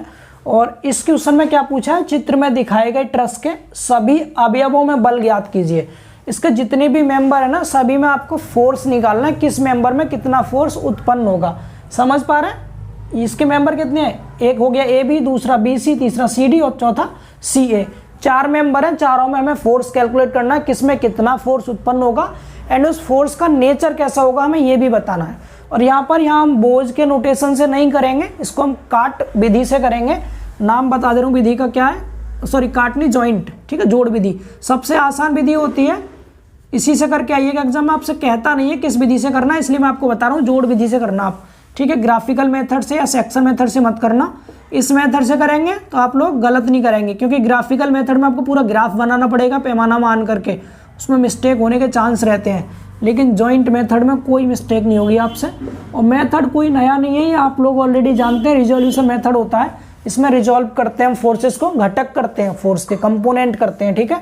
सबसे पहले कुछ बातें बता रहा हूँ मैं जॉइंट मेथड के बारे में, उनको ध्यान रखना है। क्या क्या बातें हैं? सबसे पहली चीज आप ध्यान रखेंगे, सभी मेंबर्स में टेंसाइल फोर्स मानते हैं। कैसे फोर्स मान लेंगे? टेंसाइल फोर्स हम मान लेंगे, सभी मेंबर्स में टेंसाइल फोर्स उत्पन्न हो रहे हैं। ध्यान से सुनते रहिए, चीजें क्लियर होंगी अपने आप, ठीक है। क्या होंगे? सभी मेंबर्स में टेंसाइल फोर्स उत्पन्न हो रहे हैं, यानी कि एक मेंबर ये ए बी है, दूसरा बी सी, सी डी, सी ए, इन चारों में टेंसाइल फोर्स उत्पन्न हो रहे हैं। इसका मतलब हो गया, टेंसाइल फोर्स उत्पन्न होने का मतलब हो गया, एरो जो होता है ना, एरो का निशान, किसका निशान? एरो जॉइंट से दूर जाते हुए लगाएंगे, दूर जाते हुए लगाते हैं। आपको ऐसा क्वेश्चन में नहीं लिखना, क्वेश्चन में सिर्फ ये लिखना है, माना सभी मेंबर्स में टेंसाइल फोर्स उत्पन्न हो रहे हैं, ये मानना है। लेकिन ये मैं आपको समझने के लिए बता रहा हूँ, जो एरो लगाएंगे जॉइंट से दूर होते हुए लगाएंगे। जैसे एक जॉइंट ये है, जब इसमें हम एरो लगाएंगे तो इस जॉइंट से दूर को ऐसे लगाएंगे, इस तरफ। यहाँ से भी एरो आप बाहर की ओर ऐसे लगाना, ठीक। एक जॉइंट ये है, यहाँ से दूर की ओर ऐसे, बाहर की ओर ऐसे लगाएंगे। यहाँ से इससे भी बाहर की ओर ऐसे लगा दिया। एक जॉइंट ये, यहाँ से बाहर की ओर इस तरफ, यहाँ से इस तरफ, यहाँ से इस तरफ। ये काम आप सबको करना आना चाहिए। अब आप कहेंगे देखने में तो लग रहा है सर दबा रहा है ये अंदर की ओर, लेकिन ये सभी फोर्स हमने टेंसाइल में दिखा दिए। पहले मेंबर में फोर्स उत्पन्न, दूसरे में, तीसरे में। इनको नाम भी आप लोग दे सकते हैं, नहीं भी दें तो कोई दिक्कत वाली बात नहीं है, इतना आप समझ लेंगे, ठीक है। मैंने क्या बोला? मैंने बोला एरो को जॉइंट से बाहर की ओर दिखाइएगा। क्वेश्चन आसान तरीके से कर रहे हैं हम, ठीक है। पहला पॉइंट सभी समझे जॉइंट मेथड में। दूसरा पॉइंट क्या है? पहले उस जॉइंट को सॉल्व करते हैं, पहले उस जॉइंट को सॉल्व करते हैं जिनमें मिनिमम 2 फोर्स अननोन हो। 2 फोर्स अननोन मतलब अज्ञात, हों। 2 फोर्स अननोन होने चाहिए केवल। अगर 2 से ज़्यादा फोर्स अननोन होंगे तो उस जॉइंट को हम शुरुआत में नहीं लेंगे, उसी जॉइंट को लेंगे जिसमें केवल 2 फोर्स अननोन हो। मिनिमम छोड़ दीजिए, मिनिमम हटा दीजिए, ओनली कर दीजिए। जिनमें ओनली यानी या फिर कम हो 2 से, यानी कि मिनिमम से मतलब है कम से कम 2 ही फोर्स अननोन हो, 2 से ज़्यादा अननोन ना हो। मिनिमम ठीक लिखे थे, गलत मिटा दिए, ठीक है। मिनिमम 2 फोर्स अननोन हो, 2 फोर्स अननोन होने चाहिए इसमें, ठीक। अब यहाँ से हम क्या करेंगे, एक एक करके जॉइंट को सॉल्व करेंगे। ये नियम बस इतना ध्यान रखना है। अब आप यहाँ ध्यान दीजिए कौन कौन से जॉइंट है। अगर मैं बात करूँ इस बार, ये तो आपके यहाँ पर सपोर्ट लगी हुई है, ये कोई मेंबर नहीं है, ठीक है। मेंबर सिर्फ ये वाले हैं, ये, ठीक है। अगर मैं यहाँ बात करूँ इसकी जॉइंट ए की, जॉइंट ए में ये भी अननोन है, ये भी अननोन है, दोनों अननोन है। यहाँ बात करें बी की तो इसमें एक नोन है, बाकी ये दोनों अननोन है। यहाँ बात करें इसमें 1 2 3 अननोन है, एक नोन है। तो सी को तो बिल्कुल नहीं लेंगे हम पहली बार में। जॉइंट सी बिल्कुल नहीं लेंगे, क्योंकि सी जॉइंट में 1 2 3 अननोन फोर्स हो गए। 2 से ज़्यादा अननोन फोर्स हो तो स्टार्टिंग में उस जॉइंट को सॉल्व मत कीजिएगा। उसी जॉइंट को सॉल्व कीजिएगा जिसमें अननोन फोर्स 2 हो या 2 से कम हो। 2 लिख लीजिए, 2 हो या 2 से कम, ऐसे लिख लीजिए, ज़्यादा अच्छा रहेगा। जिनमें 2 या 2 से कम, 2 या 2 से कम अननोन फोर्स हो, ठीक है, 2 या 2 से कम फोर्स अननोन हो, या तो 2 फोर्स अननोन हो या 2 से कम। यहाँ पर भी 2 फोर्स अननोन है, यहाँ भी 2 फोर्स अननोन है, आप कोई सा भी ले सकते हैं, ठीक। सबसे पहले मैं जॉइंट बी को सॉल्व कर रहा हूँ, एक एक करके सभी जॉइंट को सॉल्व करेंगे और लिखते चलेंगे उन्हें। ये पॉइंट आप नोट कर लीजिए, जल्दी से लिख लीजिए ताकि मैं इसे मिटा करके क्वेश्चन की तरफ मूव करूँ।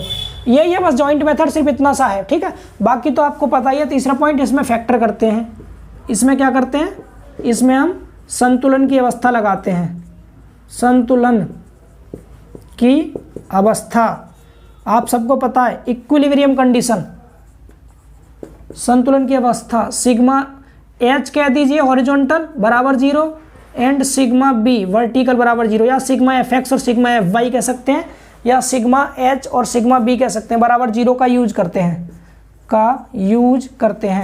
इसका यूज करते हैं। इतना आप लोग लिख लीजिए, फिर मैं इसको मिटा दूं एक बार। लिख लिया सबने ये? चलिए मैं इसको हटा रहा हूँ, क्वेश्चन सॉल्व करते हैं अब, ठीक है।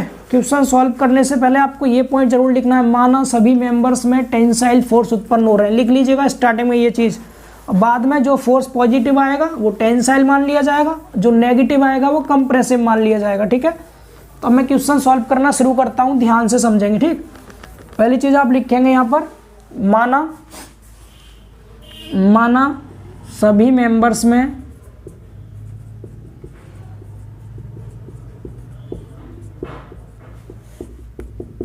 टेंसाइल फोर्स उत्पन्न हो रहे हैं,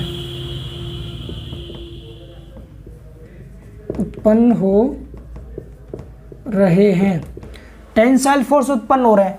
तब ये मानने के बाद आप डायग्राम अलग से बनाइएगा, तब दिखाइएगा एरो बाहर की ओर इस तरह से, ठीक है। चलिए अब सॉल्व करना शुरू करते हैं।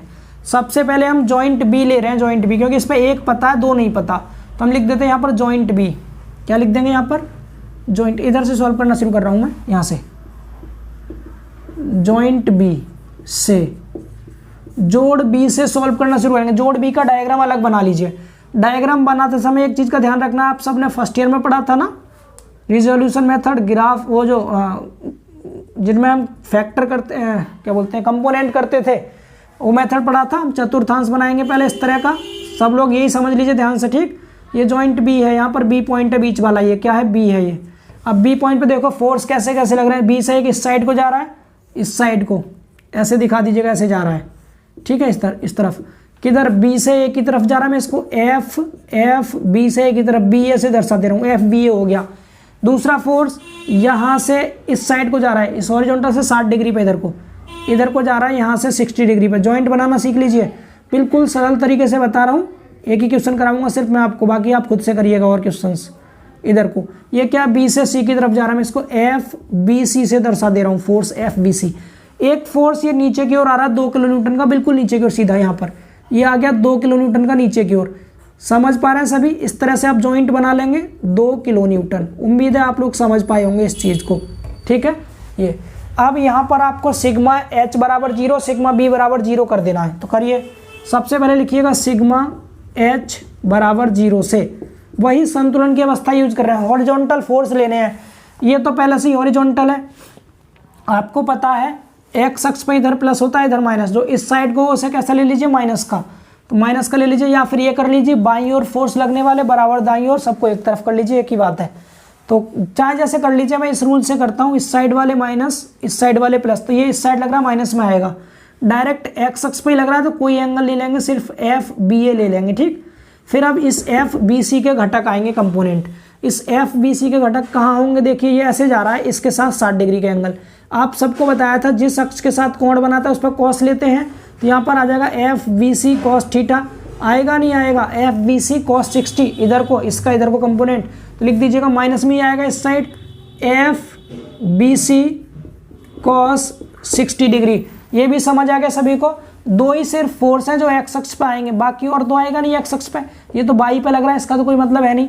बराबर 0 कर दीजिए, यहाँ से माइनस कॉमन लिया आपने, क्या आ गया, एफ बी ए और प्लस में एफ बी सी। कॉस 60 का मान कितना होता है, cos 60 डिग्री जितना sin 30 का होता है उतना cos 60 का, मतलब 1/2 होता है। बाकी आपके पास कैलकुलेटर है, वह उससे सॉल्व कर सकते हैं। 2 का इधर एलसीएम, या फिर आप इतना छोड़ दीजिए या फिर क्या कर लीजिए, इसको 0.5 कर सकता हूँ मैं 0.5 लिख दे रहा हूँ, 0.5, ठीक है। 1/2 मतलब 0.5 FBC। ये एक इक्वेशन मिल गई आपको। इसके बाद सिग्मा FY लगाइए, सॉरी सिग्मा B बराबर 0 कह दीजिए, FY को सिग्मा B। वर्टिकल फोर्स एक तो ये लग रहा है नीचे की ओर, नीचे की ओर है, माइनस में 2 ले लेंगे, इसके साथ कोई कोण नहीं, सीधा बाई एक्स पे था, ठीक। माइनस में और कौन सा वर्टिकल, इसका कंपोनेंट आएगा इस साइड को जो साइन में आएगा, माइनस में FBC साइन 60 डिग्री, समझ पा रहे हैं, बराबर 0। यहाँ से आगे देखिए क्या आएगा आपका, अब निकल के माइनस कॉमन लिया आपने, या आप इसको इस साइड ले आओ तो 2 आ जाएगा, ये माइनस F, या फिर इस FBC को ले लो इस साइड तो प्लस हो जाएगा, -2 तो ऐसे ही रहने दो, इसको इधर ले आओ तो इधर आ गए FBC और साइन 60, इसको प्लस कर लिया, बराबर -2 ही लिखा रहने दिया, मतलब इस वाले को इधर लाया तो -2 एक तरफ, प्लस वाला एक तरफ। ये साइन 60 का मान कितना होता है, FBC इंटू √3/2 होता है, बराबर -2। इसको इधर ले जाओ तो FBC का मान कितना आएगा, माइनस में 2 दूनी 4/√3 आ गया, 4/√3 की वैल्यू लिख दो, तो FBC बराबर मिल जाएगा आपको वैल्यू। 4/√3 कितना होता है निकाल लेते हैं यहाँ से, या तो आप सिर्फ इतना ही छोड़ देना, इतना ही 4/√3, या इसको सॉल्व कर लीजिए आप, तो मैं सॉल्व कर देता हूँ, ठीक है। हालांकि आंसर में इसी फॉर्म में दे रखा है, फिर भी आप कर सकते हैं सॉल्व। 4/√3, ठीक, इक्वल किया 2.309, कितना आ रहा है ये, यहीं पे दिखा सकते हैं, माइनस में 2.309 किलो न्यूटन में है तो किलो न्यूटन। ये नेगेटिव आया इसलिए कंप्रेसिव हो गया, कैसा हो गया, कंप्रेसिव नेचर का हो गया, समझ पा रहे हैं। FBC निकल गया, अब BC की वैल्यू पुट कर दो इसमें, फर्स्ट में, पुट इन इक्वेशन फर्स्ट में यहाँ रख दीजिए, तो FBA प्लस 0.5 और ये कितना है आपका, माइनस में 2.309, बराबर में, इधर बराबर में 0, इसको गुणा करके FBA निकाल दो, FBA बराबर, गुणा करिए, गुणा कर दिया कितने से, 0.5 से आपने, तो 1.1547, तो ये इधर माइनस हो गया, इधर जाके प्लस हो जाएगा, कितना 1.154, ठीक है, या इतना ही का, यहाँ तक ही काफ़ी है, 2 प्लस तक लिख दो बहुत है, किलो न्यूटन। ये कैसा आ रहा है, पॉजिटिव आ रहा है, तो ये कैसा होगा, टेंसाइल नेचर का होगा, टेंसाइल। तो अब तक हमें 2 चीज़ का पता चल गया कि ये जो मेंबर है हमारा BA या AB कह दीजिए, इस मेंबर में कौन सा फोर्स आ रहा है, टेंसाइल फोर्स आ रहा है 1.154 किलो न्यूटन का, ठीक है, 1.154 किलो न्यूटन का टेंसाइल फोर्स आ रहा है इस वाले मेंबर में। मैं यहाँ लिख दे रहा हूँ, कितना है ये, 1.154 किलो न्यूटन, ठीक है, इसमें हमें मिल चुका है। क्लियर हुआ सभी को, ये पॉजिटिव मिला है हमें, यानी टेंसाइल नेचर का है। दूसरा हमें पता चल गया BC ये वाला है, इसमें कंप्रेसिव नेचर का माइनस में आया है, कितना आया माइनस में, 2.309 किलो न्यूटन। लास्ट में एक टेबल बनाकर दर्शा देंगे सबको। हमने 2 निकाल लिए ना, अब मैं इसको हटा रहा हूँ, जॉइंट भी हमारा सॉल्व हो गया, हमने 2 फोर्स निकाल दिया। अब एक और जॉइंट उठा लो कोई सा भी, मैं यहाँ पर जॉइंट C और ले लेता हूँ, फिर सारी वैल्यू मिल जाएंगी। हटा दें इसको, चलिए समझते रहिएगा, ठीक है, आसान तरीके से समझा रहे हैं, बिल्कुल ईजी हो जाएगा। B ले लिया, अब एक C और ले लो, ये फिर आपको लेना ही नहीं पड़ेगा, तब तक सारी वैल्यू ऑलरेडी आपकी निकल जाएंगी। अब जॉइंट C लिख दो, जॉइंट C से C ले लो या फिर A ले लो, जो भी आपको ईजी लगे। मेरे हिसाब से A लेंगे तो ज़्यादा आसान पड़ेगा, A ले लेते हैं हम, ठीक है। अच्छा A लेंगे तो फिर ये रह जाएगा अननोन, C ले लीजिए, C में सब मिल जाएंगे, ये वाला भी मिल जाएगा, ये भी मिल जाएगा। A लेंगे तो अगर A में तो सिर्फ ये मिलेगा, ये नहीं मिलेगा, फिर ये C लेना पड़ेगा, इसलिए C ले लो डायरेक्ट। जॉइंट C से C जॉइंट बना लीजिए। सबसे पहले काम, चतुर्थांश खींचा हमने, ठीक, चतुर्थांश खींच लिया। C जॉइंट पे देखो कौन कौन से फोर्स हैं, एक तो बिल्कुल नीचे की ओर आ रहा है इस तरह से, कितना है ये, C पर आ रहा है, C पॉइंट ये है, इस पर 4 किलो न्यूटन का, बिल्कुल ठीक। इसके बाद फिर एक इधर जा रहा है, इधर ये कितना है, इसका नहीं पता, CD है ये, तो FCD लिख दीजिए, FCD। एक जा रहा है इधर को, अगर मैं इधर लाइन खींचूँ इस तरह से तो इधर जा रहा है, इधर ऐसे जा रहा है। इसका एंगल कितना होगा, इसका एंगल भी 60 डिग्री होगा। आप देखिए, अगर ये 60 है तो ये भी 60 आएगा यहाँ पर, 60 डिग्री। अगर कोई लाइन इस तरह से ऐसे है और कोई लाइन ऐसे बन रही है, ये 60 तो ये भी 60 डिग्री, आपको पता होगा, इक्वल होते हैं एकांतर कोण, ठीक है। तो ये हो गया कितना 60 डिग्री, इधर 60 डिग्री पर ये फोर्स। क्या नाम है इसका? अच्छा, इसको फोर्स को नाम क्या देना, तो वैल्यू ही पता है हमें, तो इसकी फिर भी लिख लेते हैं। इसकी कितना है ये एफ, हमने वहाँ बी सी लिखा था, हालांकि सी से बी की तरफ है, सी से बी की तरफ लिखो या बी सी ए की, मतलब यहाँ पर ये लिख दिया हमने। इतना समझ पा रहे हैं। एंड एक और फोर्स जा रहा है इस साइड को, ये इधर को जा रहा है, इधर को जा रहा है, तो ये इसके साथ 60 डिग्री पर है, इसके साथ 60 डिग्री पर, मतलब और ऊपर लीजिए इस साइड को ऐसे, 1 मिनट, ऐसे ले लीजिए, ऐसे ऐसे, ये गलत बना दिया डायग्राम, ये ऊपर दिखाना थोड़ा इस तरह से, ऐसे यहाँ पर, और फिर इसको यहाँ दिखाना। अब सही है, अब बिल्कुल सही है ये, ठीक है, अब ठीक है। हाँ, तो ये हमें दिख रहा है यहाँ पर कितना, ये बीच में हमारी वर्टिकल वाली लाइन है, ये वाली वर्टिकल लाइन है, ठीक। ये हमारा 60 डिग्री है, 60 डिग्री कौन सा वाला है, ये जो सी से बी की तरफ जा रहा है, एफ सी बी कह दीजिए, बी सी ए की मतलब है, ठीक है। इस मेंबर में फोर्स हमें मिल चुका है ऑलरेडी। अभी हमने एरो बाहर की ओर जरूर लिया, लेकिन वैल्यू नेगेटिव है तो नेगेटिव वैल्यू यूज करेंगे इसकी। एंड ये इधर को कौन सा है, सी से ए की तरफ, एफ सी ए कह दीजिए, सी ए कह दो, इतना बोलिए, क्लियर है। अब इस एफ सी ए का एंगल और देख लो, एफ सी ए का, यहाँ 60 डिग्री, तो हॉरिजॉन्टल से ये भी 60 डिग्री होगा, हॉरिजॉन्टल से 60 डिग्री, यहाँ से 60 डिग्री हो गया। ये डायग्राम बन गया है। उम्मीद है आप सबको समझ आ रहा होगा डायग्राम एक बारी आप लोग देख लीजिए, सभी को समझ आ रहा है ये डायग्राम, क्लियर है सबको। चलिए अब सॉल्व करना शुरू करते हैं इसको, ठीक। सबसे पहले हम वही लिखेंगे, संतुलन की अवस्था सिग्मा एच बराबर 0। पहले हॉरिजॉन्टल फोर्स देखो, इस साइड को लग रहा है, इस साइड को नेगेटिव की तरफ, ये वाला एफ सी डी नेगेटिव में लेंगे, माइनस की तरफ लग रहा है। इसके बाद इसका एक कंपोनेंट आएगा इधर को माइनस में इसका एफ सी ए का एंगल बन रहा है 60 डिग्री, तो कॉस लेंगे इस पे, एफ सी ए कॉस 60, ठीक। ये हो गया, ये तो आएगा नहीं वाई एक्स पे, ये कि इसका कंपोनेंट इसका इधर आएगा प्लस की तरफ, तो प्लस में लिखेंगे कितना एफ बी सी, और कितना कॉस बनेगा इस पे भी कॉस 60, क्योंकि ये एक्स एक्सिस से एंगल बना रहा है, जिस पे एंगल बराबर 0 उसी को कॉस लेते हैं। यहाँ से ये नेगेटिव है दोनों, इनको इस साइड ले जाइए, दोनों को इस साइड ले जाइए, तो क्या आ जाएगा यहाँ से एफ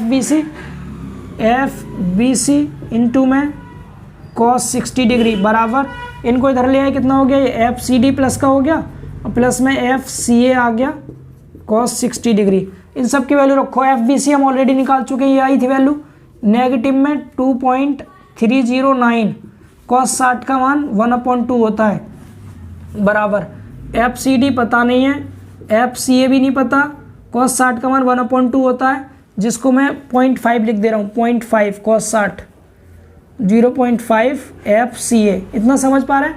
ये 2 से डिवाइड कर दो, इसको कितना आ गया, ये आ जाएगा 2.309 और डिवाइड बाई 2 1.154, माइनस में कितना है, माइनस में 1.154 बराबर क्या है, एफ सी डी प्लस में 0.5 एफ सी ए। एक इक्वेशन बना लो इसको, फर्स्ट इक्वेशन, एंड आगे सॉल्व करेंगे। अब सिग्मा बी बराबर 0 से वर्टिकल कंपोनेंट लो, नीचे की ओर लग रहा है 4, माइनस का 4 हो गया नीचे की ओर, इसका कंपोनेंट ऊपर जाएगा, प्लस में लेंगे इसको, प्लस में इधर को साइन बनेगा 60, तो एफ सी ए साइन 60, प्लस में ये भी ऊपर जाएगा, प्लस में लेंगे एफ बी सी, ये भी साइन 60 बराबर 0। इस 4 को उधर ले जाओ, तो एफ सी ए इंटू साइन 60 √3/2 होता है, प्लस यहाँ हो जाएगा एफ बी सी, यहाँ भी √3/2 हो जाएगा, ये भी साइन 60 है, बराबर 4 इधर आ गया। यहाँ से कॉमन ले लो, तो C A plus F B C common लेंगे, तो कितना कॉमन हमने ये वाला लिया है, √3/2, इसको इस साइड ले जाओ, तो 2 ऊपर जाएगा, मल्टीप्लाई में 8 हो गया, बट्टे √3, ठीक है। 8/√3 निकाल तो कितना आया, एफ सी ए प्लस में एफ बी सी बराबर, इसको निकालो, कितना आ रहा है, ये 8 डिवाइड बाई √3, तो 4.61862 लिख दे रहा हूँ, 4.62 आ गया ये, ठीक है। यहाँ से कोई भी एक वैल्यू निकाल लो, किसकी वैल्यू निकाले बताओ, मैं सी ए की निकाल दो, ये अच्छा बी सी तो हमें पता है ऑलरेडी, BC तो पता है, इसको हटाने की आवश्यकता नहीं थी, इसको लिख दो यहाँ पर BC की वैल्यू। यहाँ चलो यहाँ लिख देते, कोई बात नहीं, BC वाला है माइनस में, तो यहाँ से FCA माइनस में लिखो कितना है 2.309 बराबर 4.62। इसको इधर ले जाकर जोड़ देंगे तो FCA मिल जाएगा, इसको जोड़िए इसको प्लस कर दीजिए किसमें 4.62 और प्लस में 2.309 6 पॉइंट, ये आ गया FCA की वैल्यू 6.929। ये भी पॉजिटिव आ रहा है किलो न्यूटन में, 6.929 बिल्कुल सही है, 929 ठीक है। ये भी पॉजिटिव आ रहा है तो क्या हो जाएगा टेंसाइल नेचर का, ये भी कैसा है टेंसाइल नेचर का है। इसकी वैल्यू पुट करो फर्स्ट में यहाँ पर, कहाँ पर CA की वैल्यू यहाँ रख दो, यहाँ से हमें CD मिल जाएगा, तो मैं इधर रख दे रहा हूँ वैल्यू, यहाँ रख रहा हूँ माइनस में 1.154 बराबर FCD निकालना है, FCD प्लस में 0.5 मल्टीप्लाई बाई FCA की वैल्यू 6.929। इसको सॉल्व करेंगे यहाँ से, तो इसको इस साइड ले जाओ या फिर इसको ले जाओ इस साइड, ये भी माइनस हो जाएगा इधर जाके, तो FCD बराबर मिल जाएगा माइनस का 1.15 था, माइनस ही हो जाएगा इधर जाके, ये भी इसमें मल्टीप्लाई कर दो कितने से 0.5 से, तो ये 3.4654, इनका मल्टीप्लाई करने पे इधर लेके माइनस हो गया था, तो यहाँ से FCD की वैल्यू कितनी आ जाएगी, निकल के निकाल लो कितना आ रहा है 1.154, 4.6185, 4 माइनस में 4.6185, 618 में 62 लिख दे रहा हूँ सिंपल, या 618 लिख देते हैं 3 प्लेस तक, 618 किलो न्यूटन। ये नेगेटिव आया, ये कैसा है कंप्रेसिव नेचर का है, ये कंप्रेसिव नेचर का है, निकल गया ठीक है, बिल्कुल सही है 4.61 ठीक है। क्लियर हुआ सभी को? ये इनकी वैल्यूज मैं यहाँ दिखा दूँ, ये हम दिखा चुके, ये दिखा दो, इससे दिखा दो, यानी CA की वैल्यू ये वाली है 6.929, CA 6.929 किलो न्यूटन। एंड अगली वैल्यू कौन सी है वाली, CD की वैल्यू, CD है माइनस में, है माइनस में 4.618 किलो न्यूटन। अब ये आपको डायग्राम में नहीं दिखानी है वैल्यू, मुझे यहाँ से मिटाना पड़ेगा, इसलिए मैंने लिख दिया है। आप लोग ये नोट कर लीजिए एक बार। अब मैं आपको लास्ट में करना क्या, देखिए लास्ट में देख लीजिए कैसे बनाना है आपको, हटा दें। देखिए लास्ट में एक टेबल बनानी है छोटी सी, जिसमें आपको आंसर दिखाने हैं इसके। हो गया पूरा क्वेश्चन कंप्लीट, बस इतना ही था, चारों मेंबर निकल के जॉइंट लेकर के हमने सॉल्व कर लिया इसको। और देखिए लास्ट में करेंगे क्या, आप लोग लास्ट में एक टेबल बनाएंगे इस तरह से, एक टेबल बनाएंगे ऐसे। पहले कॉलम में लिखना मेंबर्स, ट्रस्ट के कौन कौन से मेंबर है, कौन कौन से हैं हमारे पास, AB मेंबर है, दूसरा BC मेंबर है, फिर CD मेंबर है और एक CA मेंबर है, 4 मेंबर है ठीक। फिर लिखना magnitude of force, magnitude of force, बल का परिमाण, फोर्स कितने कितने, AB की वैल्यू कितनी है, AB ये वाला 1 पॉइंट, यहाँ केवल वैल्यू लिखनी है 154 किलो न्यूटन, यहाँ प्लस माइनस कुछ नहीं लिखना आपको, केवल वैल्यू लिखनी है ठीक है इतना। इसके बाद BC, B से C, BC ये है कितना आया था 2.309 किलो न्यूटन। फिर CD कितना माइनस का आया था, लेकिन वैल्यू लिखेंगे सिर्फ 4.618 किलो न्यूटन। फिर आया CA, C से A की तरफ 6.929 किलो न्यूटन। इतना करने के बाद यहाँ लिखेंगे नेचर ऑफ फोर्स, बल की प्रकृति, किस नेचर का फोर्स है, जो प्लस वाला वो टेंसाइल 1.154 प्लस का था ये, तो ये इसको लिखेंगे टेंसाइल, किस नेचर का, तनाव। दूसरा ये वाला कैसा है, माइनस का, यानी कंप्रेसिव नेचर का, ये कंप्रेसिव ठीक। अगला वाला 4 पॉइंट ये वाला माइनस का है, माइनस मतलब कंप्रेसिव है ये भी। CD वाला भी कंप्रेसिव नेचर का है। एंड लास्ट 6 वाला ये टेंसाइल नेचर का है, इधर टेंसाइल।